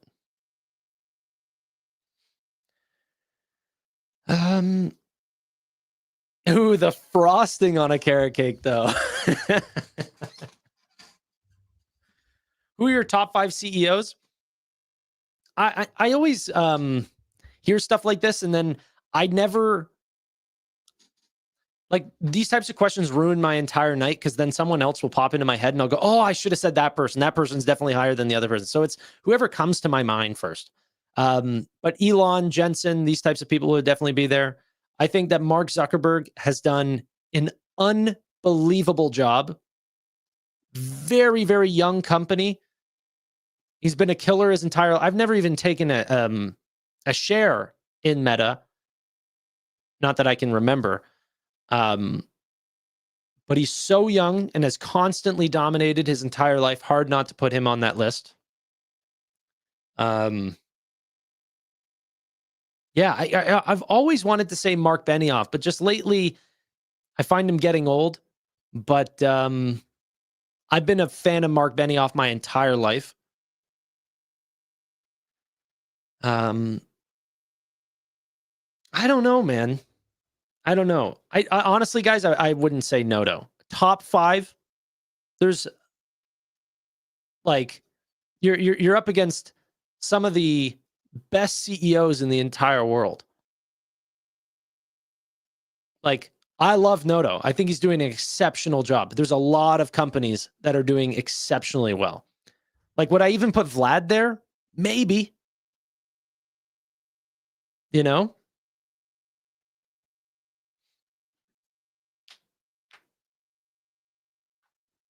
There's a lot of unbelievable CEOs, but like to put Anthony Noto, who's been a CEO since 2018, up there with the giants of Elon Musk and Jensen Huang, who's been running the same company for 30 years, and, you know, what did I say? Mark Zuckerberg. Yeah. What determines the best is a lot. Yeah, I mean, for sure. But like, you're right. Elon has made mistakes. Or sorry, not Elon. Vlad has made mistakes. Would a top 10 list include a mistake like that hurt the brand? I don't know. Jensen, Elon, Karp, Vlad, Zuck. I think that's very indicative of the names that you might be buying today. Rockefeller is that's a legit answer. I mean, for sure he would be on there, but that's a little too out of my time. Jack Ma's definitely an interesting one. I don't think that you can get, captured by the government and still call. I'm kidding. But Jamie Dimon could be up there. I've just not been a fan of a lot of the fear mongering that he does. I don't always think that he tells the truth. He's way more focused on the risk side, which has kept JP Morgan at the top, but also he could have taken more risk and still survived. And I think that's limited their growth. But man, you guys are out here saying, like, for real, like those are the real answers. I'm aware. Okay. But let's pick people in my lifetime here. Do you sell covered calls on your shares? Yes. Alex Chris. Yeah, I mean, that's an insane one. John McAfee is definitely not on that list. Steve Jobs might be for sure. You know what? That one, I think David Velez might truly be on that list. Top 5. I know that's insane to say, it's so early, but like he has had a better performance than Noto and Vlad Tenev and all of those guys put together. I mean, like he is doing exceptionally. Like perfect track record, everything you'd want to see from a CEO, he's done it. Jeff Bezos, really, really good. I wouldn't put Palmer Luckey there just yet, but I mean, maybe. Like young, creating multiple billion-dollar companies, serial entrepreneur at the highest, like serial entrepreneur for unicorns. That has to be up there. This is the problem. How do you create a top 5 list? There's 10 out of 10 CEOs and there's a lot of 10 out of 10 CEOs. So how do you even compare them? You know, they haven't been in business the same amount of time. A lot of people are saying Buffett's done very great, but you're also comparing him, like the dude's 100 years old. So I'm going to take this guy who's been working since he's, 16 to now him being 96 and put him up against Palmer Luckey and say, who's doing better? I mean, it's not even remotely fair. So Elizabeth Holmes, yeah. She was on the 40 under 40 for a bit, right? Or something like that. Not 40 under. 40 under 40. Andrew Dunham or David Velez. I'd pick David Velez 100 times.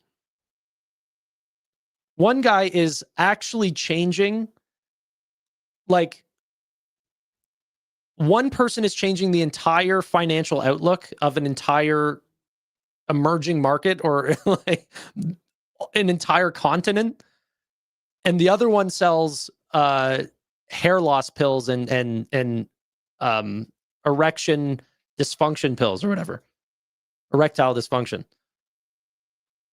Like, come on now. Adam Newman, yeah. He could have been. I think he might have lost it a little bit. I mean, Tanner, 28, you're in your lifetime. In my lifetime. Who are the top 5 CEOs of the last 10 years? I'm aware you guys are older. You can stop rubbing it in. Bernie Madoff. No, thank you. He burnt me and then he made off.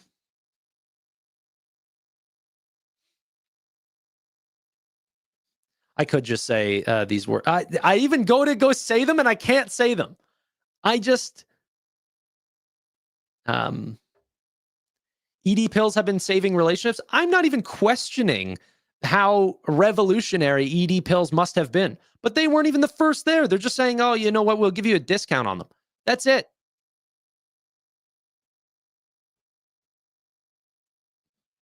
Bernie Madoff founded, is that a thing? Or is this a joke? Because like, or if you're suggesting that I don't know who Bernie Madoff is, no, I'm fully aware of his insane schemes. If I'm not mistaken, he just recently died too, by the way. Did he not? He passed away in prison. But if that's also true, like he's a serial found, like before he scammed, he also created one of the, I gotta look it up now. Like, has he not done anything legitimately in his life? Because, like, I even think people like Sam Bankman-Fried still have created real things in their life. I mean, he took like insane risks. My understanding was Bernie Madoff at no point had an investment fund. Like, it was all 100% a Ponzi. Like, he wasn't even putting it in treasuries. He was just taking cash and giving other people cash. The only people that actually got out were the salesmen for the fund, because they were actually making real commission.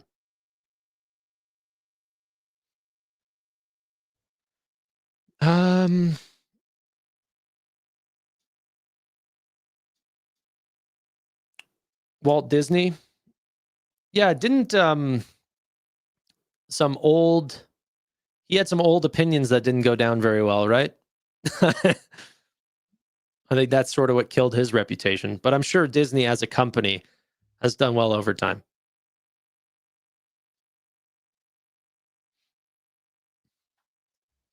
I'm pretty sure he did. I don't know. I looked it up. I didn't see his name. Vitalik Buterin, definitely not. I would not put him up there. He created a good line of code and then hit send. And it was a genius code, but he's not a CEO, you know?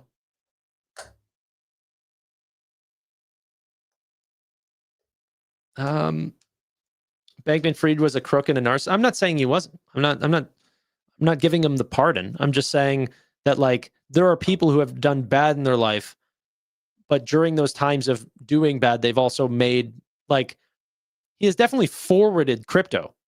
He's definitely onboarded people onto crypto and then stole a lot of money, which was refunded eventually.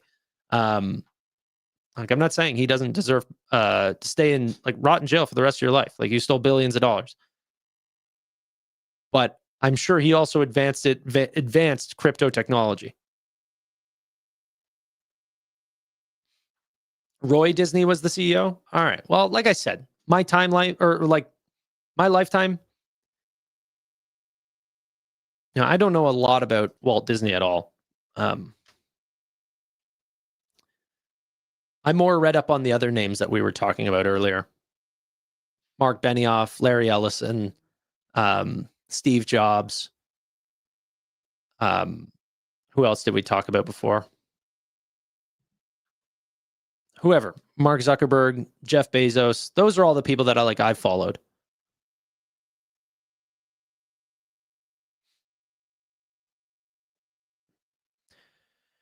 Okay, by the way, do you think that Sam Bankman-Fried will get pardoned? I was very surprised by the Trevor Milton pardon. That, like, surprised me. I don't understand how he was remotely pardoned. Like, he just scammed investors, no? Like, I don't even, like, what was the basis of the pardon?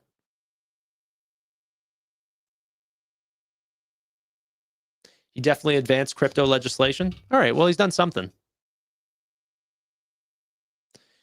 You mentioned Kathy Wood. Looks like they still hold 117 million of SoFi. Yeah. They didn't sell out. It was a small purchase, but still, what are you doing? You didn't even buy anything with that. You sold on a down day. Like, she's not taking advantage of the price action. I think she probably sold for a loss. I think she's purchased higher than this. SBF pardons. I bet you that might be a call sheet thing, because he was definitely asking for one.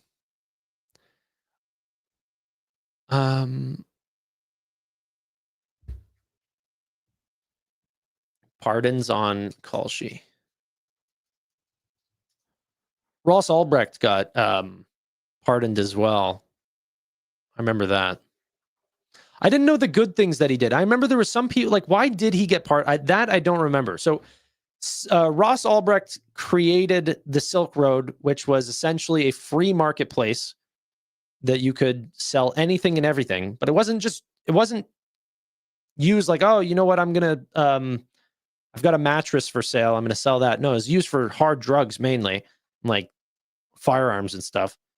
And then they caught him Actually, I think I watched the documentary. Something about like he had sent one, like in a form back like in the early 2000s. He was asking about some part of this cryptographic technology and said, if anyone has the answer, please send it to at ross.albrecht at, Outlook or whatever. And, but it was still under his same thing, which was Dread Pirate Roberts. That's how they caught him, if I remember correctly. But aside from that, everything else was completely anonymous and there was nothing leading back to him except for that one thing that he put out online that led him back to it. Tanner, do you have any thoughts on Roblox? From everything that I've seen, and I could be off, but do your own research here. From everything I've seen, it looks to be, I got to be careful with my words, but it seems like children and then the worst people on earth go on that platform. And there's a lot, from what I heard, the CEO is covering up incidents of kids talking to minors and stuff like this. And like, I just will never associate, I will not buy a stock of a company that's trying to cover up any of that. The problem with the internet is that these situations online become really big. And then because there's no immediate answer, people move on to the next big issue. But that was a huge issue a few years ago. And then a few months ago as well, I think it reappeared where there's these servers that had been started by some pretty bad people. And essentially the Roblox moderation team had sort of pardoned those people. But these are like adults chatting through, a server to younger aged individuals.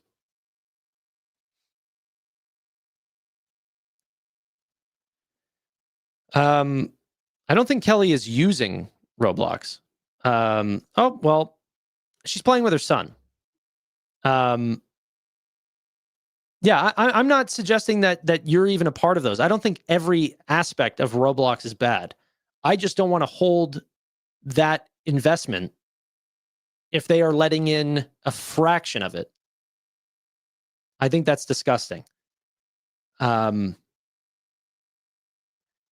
too. I'm sure there's a lot, because of just the anonymity and stuff like this, that a lot of that type of action happens on Snapchat. I don't think that that's the problem. I'm sure it happens on every social media platform. The problem is, what are the steps of the moderation team to negate that?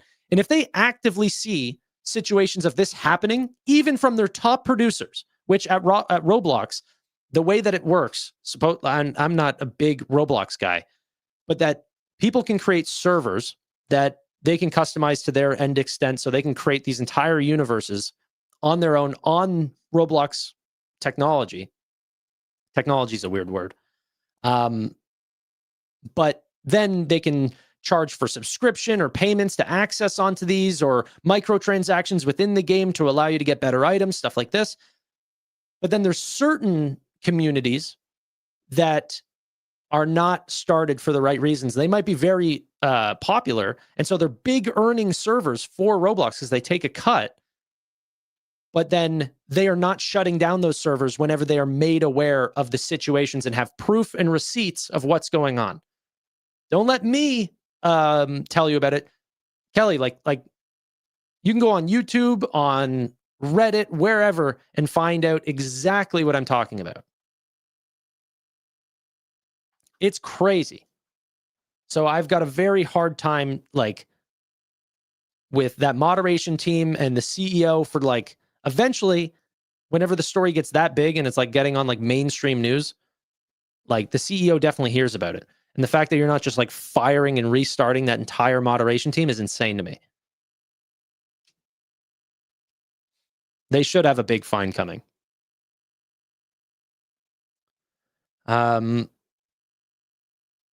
Tanner, what's your take on Amazon? It might be one of my big, my big top names right now, especially as it continues to sell off. That name could go down to $100, and I wouldn't even blink at the opportunity. I would never get worried about holding Amazon. They're going nowhere. I'm very, very big into Amazon right now. Loving it. Yeah, and then especially if you're, but this is just having children in general, right? And I think your kid's a little bit older, but like you need to monitor the servers they could go on Minecraft servers, Discord servers. There's like Snapchat, like the other person said. There are always people, those types of people that shouldn't be where your kids are, but somehow, they've, yeah. So just if you're playing with him on, Roblox, I don't think there's any situation that's going to emerge from that. But yeah, it's just not a safe place. They're not monitoring it very well.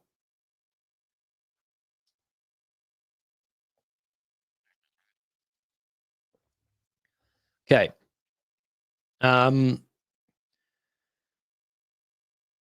Buying Amazon is safe money in the piggy bank. Yeah, Ferrari, from the official count of Ferrari. We love Amazon. Happy birthday, Tanner. Thank you. Stoic Tanner. I don't think it's a stoic thing to say to be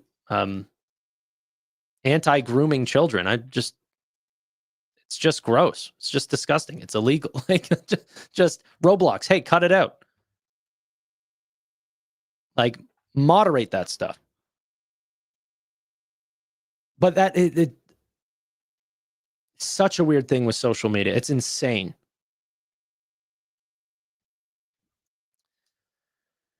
Earnings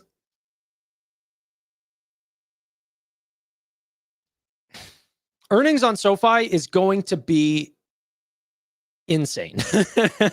I'm so excited for earnings on SoFi. I think we're going to get 1 million members.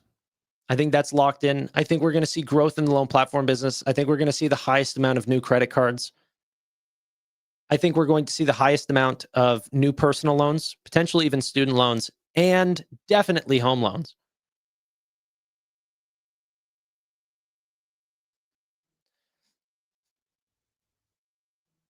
Stoicism is when you're against grooming. Maybe I'm not educated. I don't know. I thought stoicism was just like, hey, nothing, well, not nothing means anything, but like life comes in at waves and you just have to do your duty and, handle life. Just do the right thing at all times. And okay. All right. That's fair. Guys, I don't know. And like, I'm aware I get the autism label sometimes. It's not even an autism thing. It's just hard to understand sarcasm on text. I can show a lot of facial emotion and everything like this. You guys, like with no periods, no emojis, just say, wait, where was it? Just blanket statement. This is just this is a statement of what you're putting here.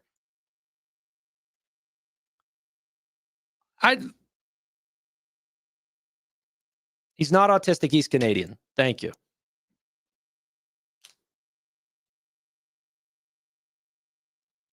No, it's not. It's taking it how it is. Okay, cool. Shut up.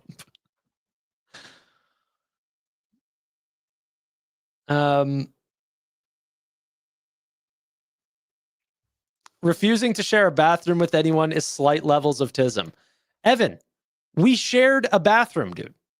Not at the same time. Don't clip this. That's not what this is about. I had a communal bathroom. Evan, did you use the bathroom that I used? The answer is yes.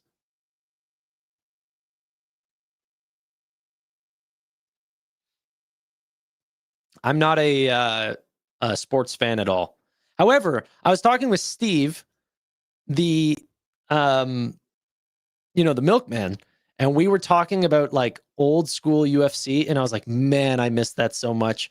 He's thinking about doing some sort of, watch along UFC type event, like constantly, like a show. I think I might co-host that with him because I'm a big fan of UFC and Yeah, it was really good talking about the old times with him. Maybe you guys aren't into that, but that's all right.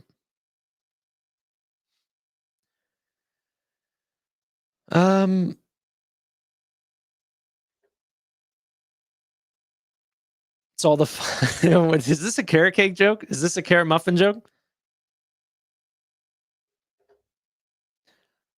Okay.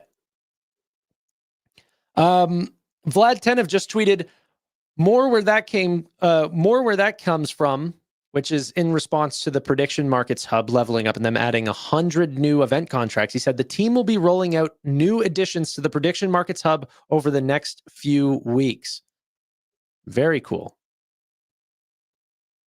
Very cool. Oh, also on Monday, we get another update from BMNR to see how much, Ethereum tokens that they actually have. So I can't wait to see that. A little bit of Ether talk. It's been a while.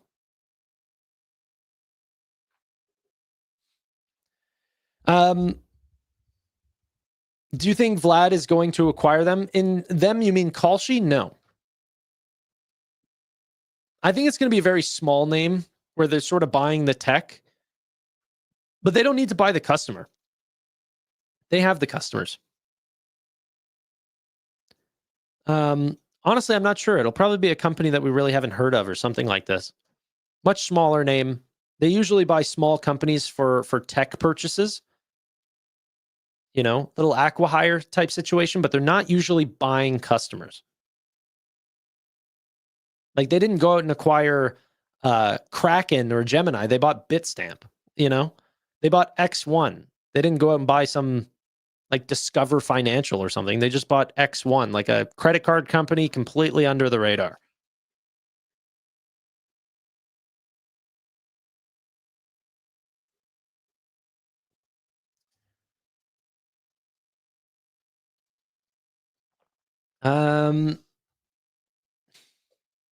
Tank Abbott, Kimbo Slice, good times.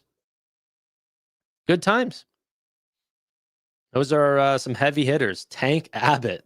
That's not really a name that you hear whenever you think of all stars of UFC. You think Tank Abbott. But definitely fun watches for sure, these two. But yeah. Not really the GOATs, though, I wouldn't say. I used to watch those Kimbo Slice backyard fight videos like when I was really, really young. I think everyone did. That's how he got on the UFC in the first place, but he never should have belonged there.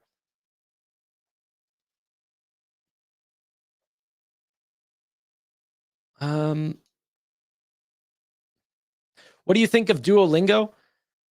I don't know, man. So I just read Tank Abbott looks like a truck driver.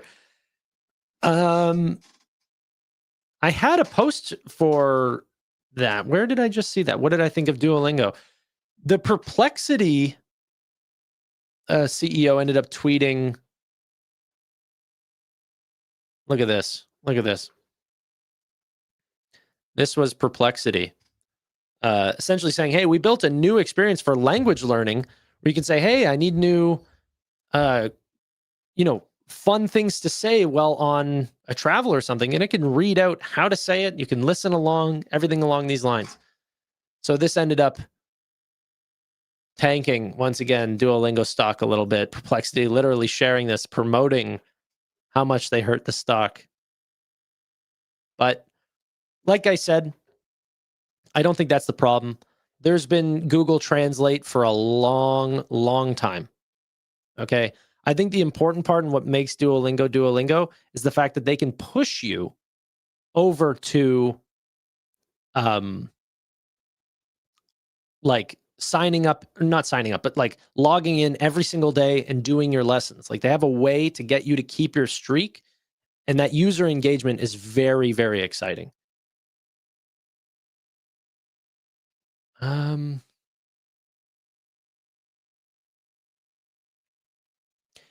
Favorite UFC fighter? Probably Anderson Silva. He was the most fun UFC fighter to watch ever.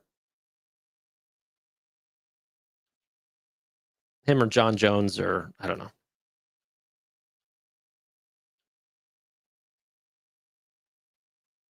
Okay.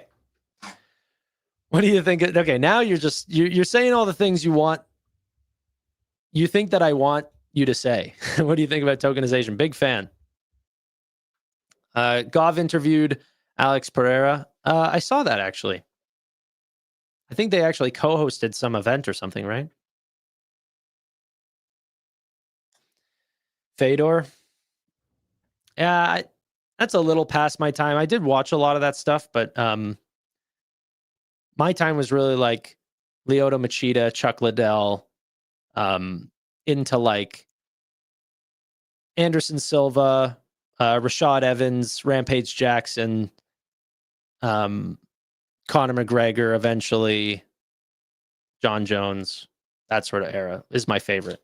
That's when the stars were like huge. And Steve actually brought that up to me recently with UFC. Like, they have a big star problem right now. They don't actually have a lot of huge fighters that people want to watch. Like, I think it's crazy that the UFC event that might end up getting put on, they are still it can't happen because he just got banned. But Conor McGregor is still the name that they want to fight at the White House. Like, they have no stars anymore. Khabib's not fighting anymore. Khabib retired a while ago.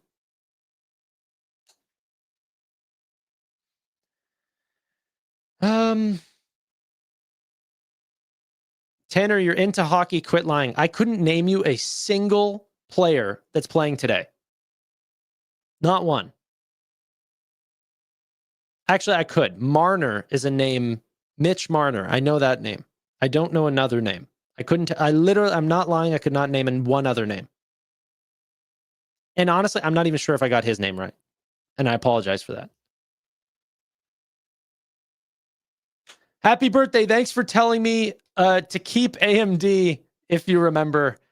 Yeah, I mean, I wouldn't tell people to sell AMD. That's for sure. I'm sure it'll do well.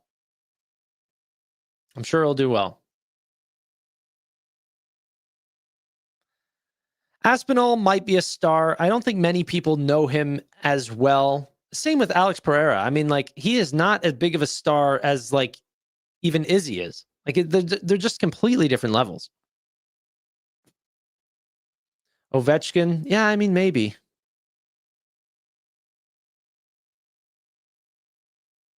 Yeah. You know what I miss? K1. That's a cut. That's good. I never really watched a lot of the the other ones like K1 and what were some of the other ones, like the off-brand ones? I never watched them. I was really a UFC guy. But then I really liked whenever some guys came over from those. What was the other one that Ben Askren came from? I don't know. And I don't know if anyone's following what's going on with Ben Askren right now. If you guys are into UFC, he's not in good shape. It's honestly one of the saddest things I've seen in a while. Pride? Did he come from Pride? Yeah.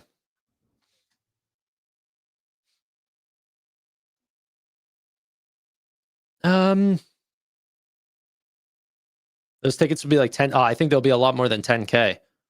UFC today is not cheap. Like, yeah.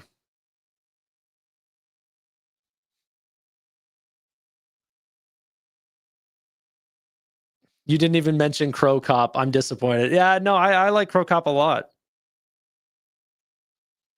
But still a little out of my time. But I have still gone back and watched, some of Crow Cop's fights and stuff like this, like Fedor Emelianenko. Jeez, that's a hard name to say. But it's not really in my time. That's a little before me. Yeah, I wasn't a big Bellator guy. I didn't watch that kind of stuff. But add to Google. By the way, love the Grok trolling today. Yeah, some people thought like I was being serious, like arguing with Grok online. It was just a joke. I'm not arguing with a robot. But yeah, I was having some fun. It's such a bad freaking service. I mean, it's just insane. ChatGPT all the way. What do you think about CRM stock for the long term? I'm a shareholder of Salesforce. I love Mark Benioff so much. I would never bet against him. I'm a shareholder of CRM, so yeah.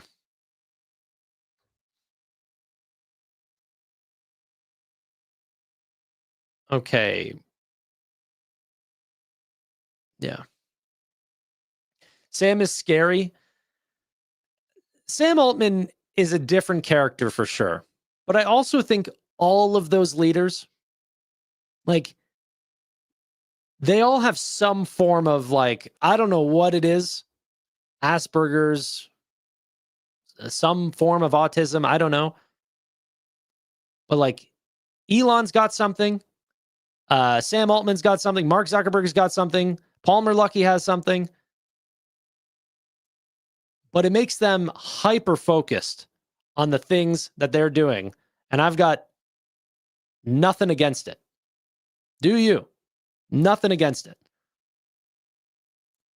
But like, they are all weird. And Sam's got something, but maybe it makes him, a little off. Sam Bankman-Fried is what, like, some of these like high-performing guys, you can call him a scammer or whatever, but like, he's still a high-performing dude. He had something. Vitalik Buterin, like, these guys are all high performers. But yeah, they're all lizards.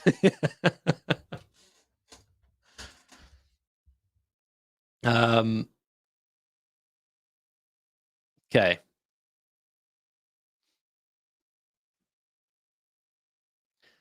But you know what? Meanwhile, Sundar and Satya are just chill. Yeah, but they weren't the founders. I don't know how much Sergey Brin, he seems super normal. Like, Jensen seems super normal. Bill Gates has something. Oh, man. I'm never going to be able to meet any of these guys. But, the world's run by nerds. It's not these are super smart techie guys that just get it. And I'm all for it. I am. I love technology. I love the quirks that these people come with, but I also take Sam Altman having some quirks as well, and it comes off a little differently. But everyone knows he gives off weird vibes. But what is that? I don't know.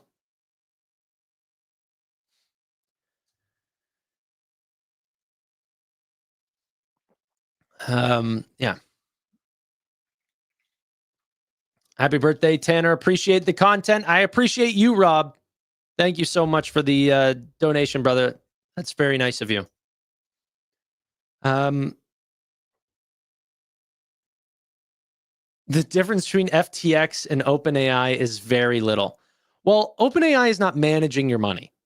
So that's a first good step. A crook really starts at managing your money and hoping for a return later down the line. That's where a lot of the big frauds come from. Okay. OpenAI is either raising so much money and they don't have a product that is going to come to fruition, but we already know that's not true. I used ChatGPT today. It's better than every other solution out there. So there's something real. It's not a fraud. Like, we're all using ChatGPT today.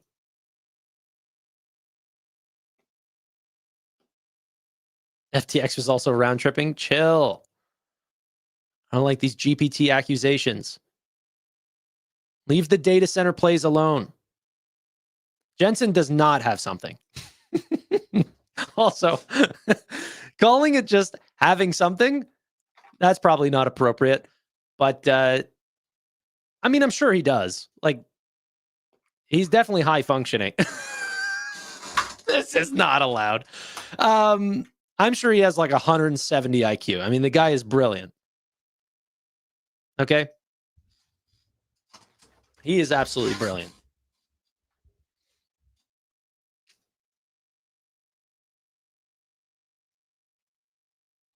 Thanks, Jarrett. The first time I've seen you on YouTube and not on Twitch.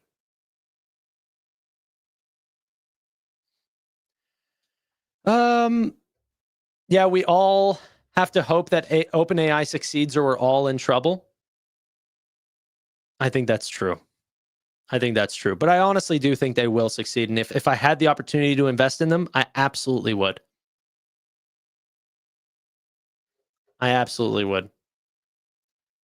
It's weird because I haven't made a lot of investments in the like supply chain and all, but I like the consumer names. Honestly, NVIDIA kind of sticks out for me as an investment that usually I do not take. You know, I'm really on the consumer side of things often. I've always seen, this is just a historical fact, okay? You guys can question it, but go through your history. B2C companies do better than B2B companies. That's just a fact because the margins that you can charge to a consumer can be egregious. You can charge them like rip your eyes out price gouging. You can't do that to businesses because businesses are too smart and they'll price shop. Okay. So B2Cs almost always do better than B2B. But NVIDIA is such a special case, and there has not been a company like that, and they just really cannot recreate those products. So they have such a moat that like they are able to price gouge because their products are worth it. But, you know, almost always the largest companies in the world are B2C, and it's because of the margin that they can charge. Would you add to shop here? It depends on your outlook. I think they'll be higher in the long term. They're expensive, but yeah.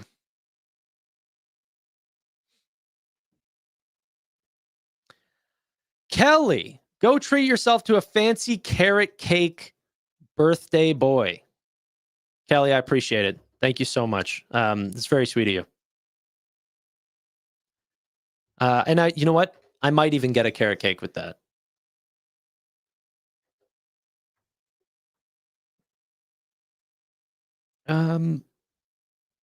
What do we have here? Says Jerome Powell. Jeez.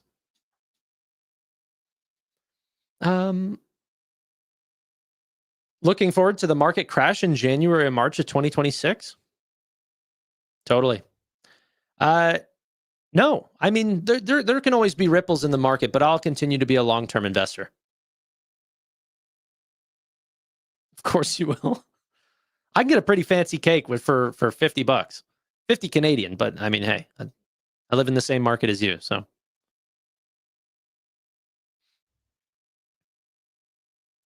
How are you not doing something for your B-Day on a Friday? I don't know. I'm going to go out tomorrow with my girlfriend for sure. But yeah, not doing something today. I don't. I'm hosting a little Halloween party on Halloween, of course, not now. And I'm gonna have, you know, probably like 40 of my closest friends over during that time, and that's going to be an amazing time. But between then, I don't want to have, you know, parties and social hangouts all the time. I think that's distractive from work and what I want to do in my life. So like, I kind of clump it all together, you know, look forward to a big party every, you know, little while. But for the most part, I'm sort of a homebody. And yeah.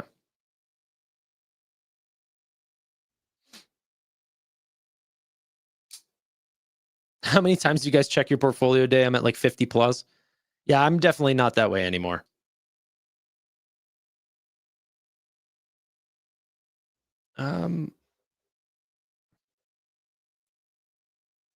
Bro, just make 2 parties? What does that mean?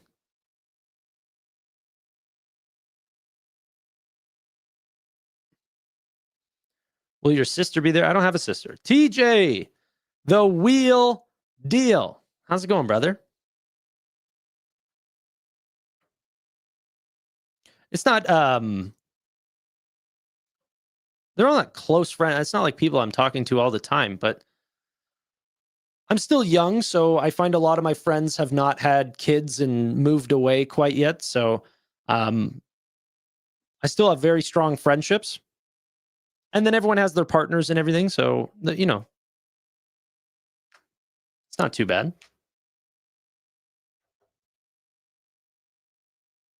One for your birthday, one for your Halloween. Yeah, but I don't care. I've never been a big birthday guy.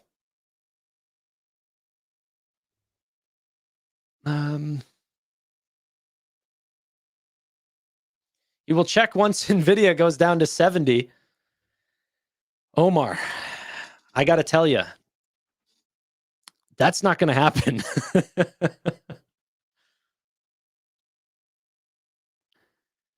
$40 is insane. I got like 3. Kelly, you have anxiety. That's all it is. You just don't want to be around a bunch of people. You could definitely invite 40. There's definitely enough for 40 people.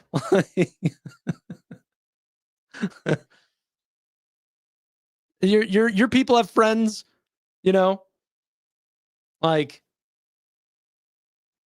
I don't know. They have spouses.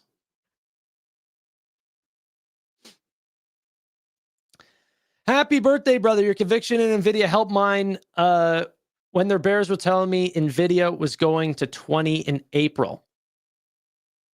Your conviction in NVIDIA helped mine when the bears were telling me NVIDIA was going to 20 in April. Okay, I had to read that twice. JS, thank you, brother. I'm full porting NVIDIA on 70. Yeah, I know. I might have to join you there. Tanner, you own any Rolexes? No, I will never own. My dad got broken into, taking all that stuff. I won't do that. Another thing is, then people go, oh, you know, get a security deposit box. Why would I want to buy something that I have to go to the bank and pay to store? I'm not a materialistic person, honestly. I want a nice house. Because I live in it, you know. I just bring more services to my house. But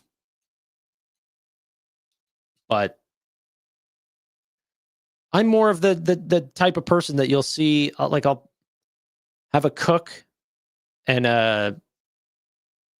you know, something like that full time, or like someone that might help take care of the children or something, like help ease my life way before I have a Rolex. I'll have an executive assistant before I have a Rolex. 1,000%.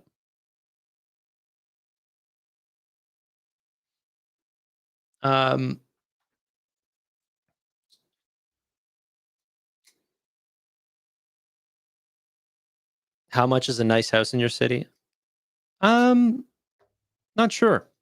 It's Toronto. Like, you could just look it up. Sauna before Rolex. Yeah, I mean, that's 100% true. I can't ever get rid of my sauna. Don't care about a Ferrari. I think people treat you worse whenever you have a Ferrari. I feel like cops target you. I feel like I've seen so many videos of people like just they yeah, I don't know. They treat you differently. I would never do that. I don't want a nice car. I want a nice enough car. I think my next car will be a Tesla Model Y. You know, a smart car. But I don't think the frame of it has to look nice. You know what's so funny about Ferrari too? If like Ferrari's a public company, you can just like go and look at their gross margins. Go on and compare the gross margins of Ferrari to all of the other auto manufacturers. We could do this on Fiscal AI right now. It's insane. You're not paying for what it is. You're paying for a name brand. You're not getting a better, well, I mean, you might be getting somewhat of a better view. I'm not tearing down the quality of the make, but like they are getting their money's worth, you know? I'd much more prefer that.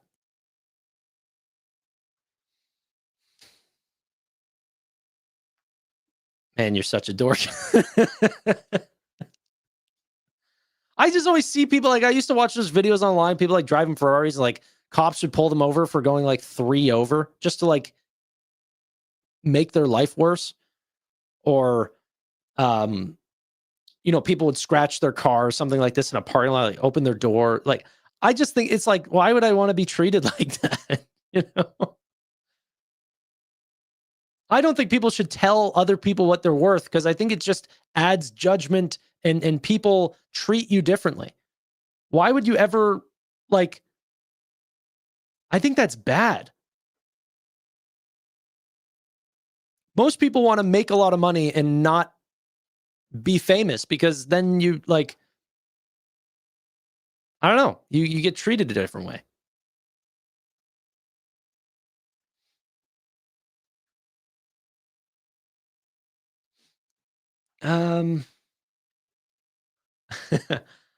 I dress broke so gold diggers don't flirt. Well, girls don't even look my direction anyway, so I'm fine.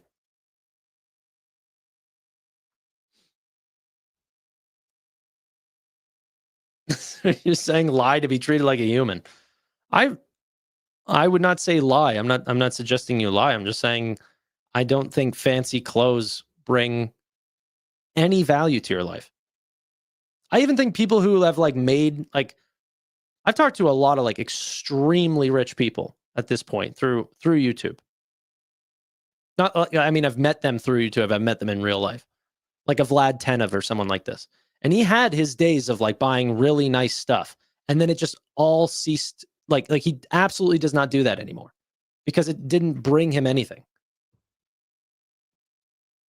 You know?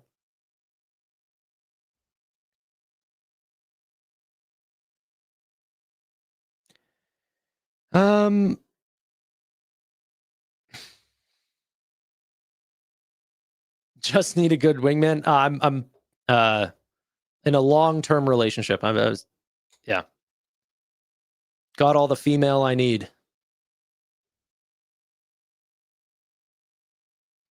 I'm sure Vlad drives a nice car, though. I bet you he drives a Tesla. You know? Be sure to do FSD in the Tesla. I forgot how to drive. Yeah. I wouldn't mind forgetting how to drive. I mean, that's, yeah. I don't think we'll need it soon.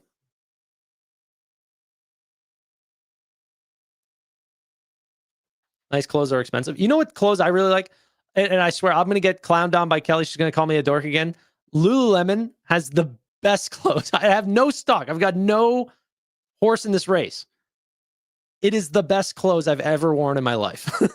It's just so good.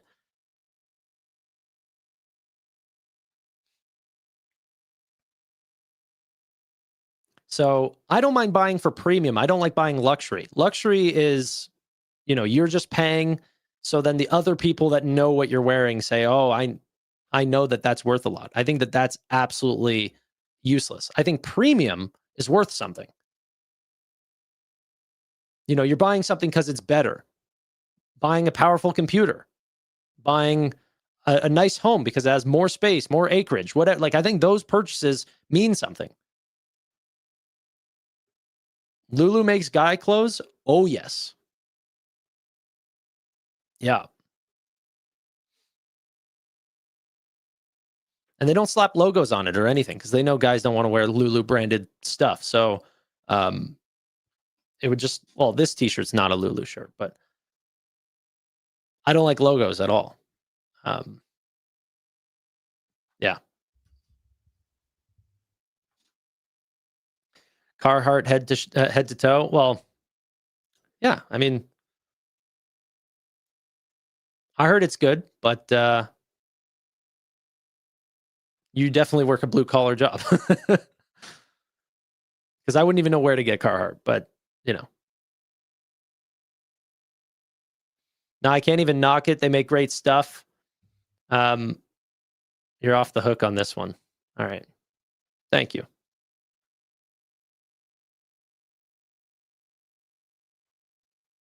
Multiple people have said Armani. I'm surprised. I didn't know that was a thing. All right, maybe I got to try it.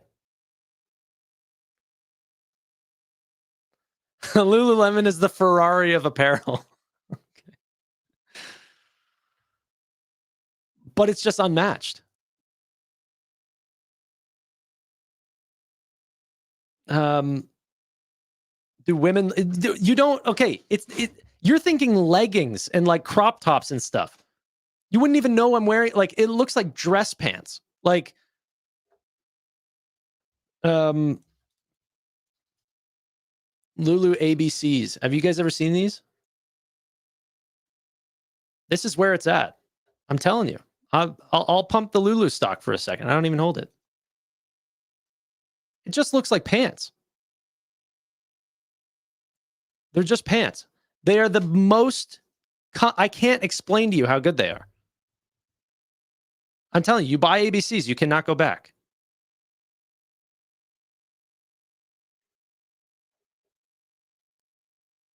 Too skinny. Well, that might have just been the ones that we were looking at, but yeah.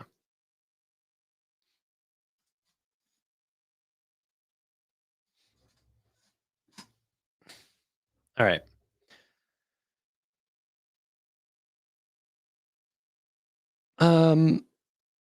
Bland. All right, well, fair. Bird dogs over Lulu. I've heard this one as well. It's not something I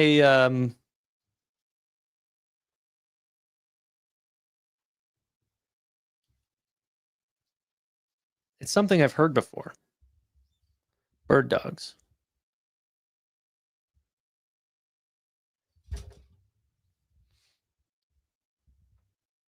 Thank you, Colton. Appreciate that.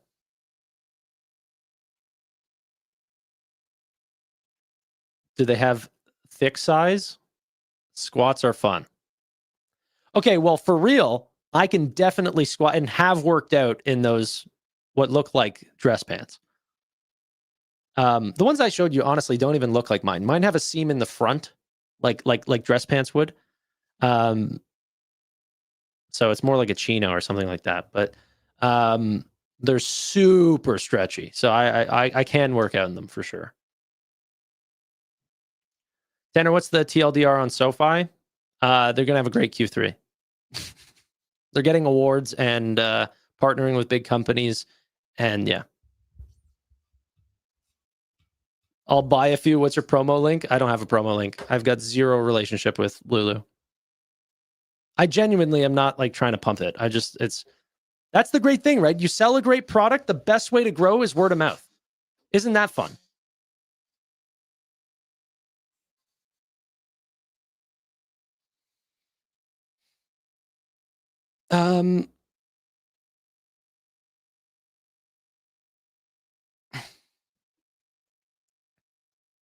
Can't afford Lulu. My wife and kids already spend too much there.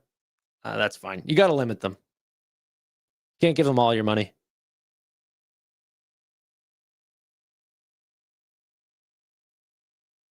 Okay. SoFi, why does everything have to be like to such extreme? We're going to see one quarter the stock's going to double? No. But could we hope for like, I think what's more of a reasonable ask is, hey, is this going to be a quarter that ends up bumping up the stock in like a teens percentage, which would be unbelievably huge. People's expectations of like growth on companies is just unbelievable. How many stocks have you seen that show off earnings that they double?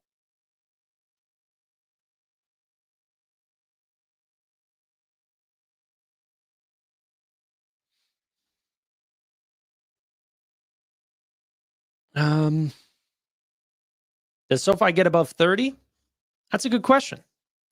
I think that they should on this earnings, but SoFi stock has not done what I want it to do on earnings. Not always.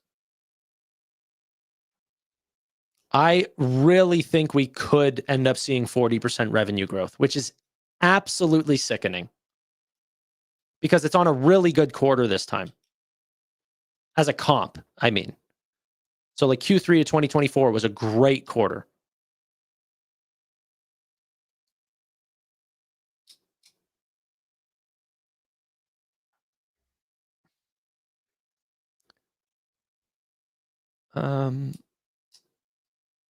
What about Upstart? If they don't project any bad loans, they can spike?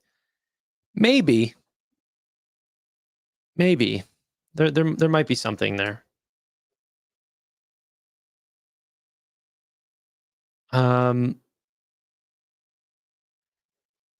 Yeah, I don't look into Upstart too much. ladies and gentlemen, I got to get going because I got to get some food in me in the next 25 minutes before we go live again at 10 o'clock with Steven, myself, Tevis, Roy, and data-driven investing, Chris. Thank you all so much for watching. I appreciate you guys being here. You guys said I didn't do anything for my birthday, but I absolutely did. I got to spend it with you guys, and it's a true pleasure. Thank you. Bye for now.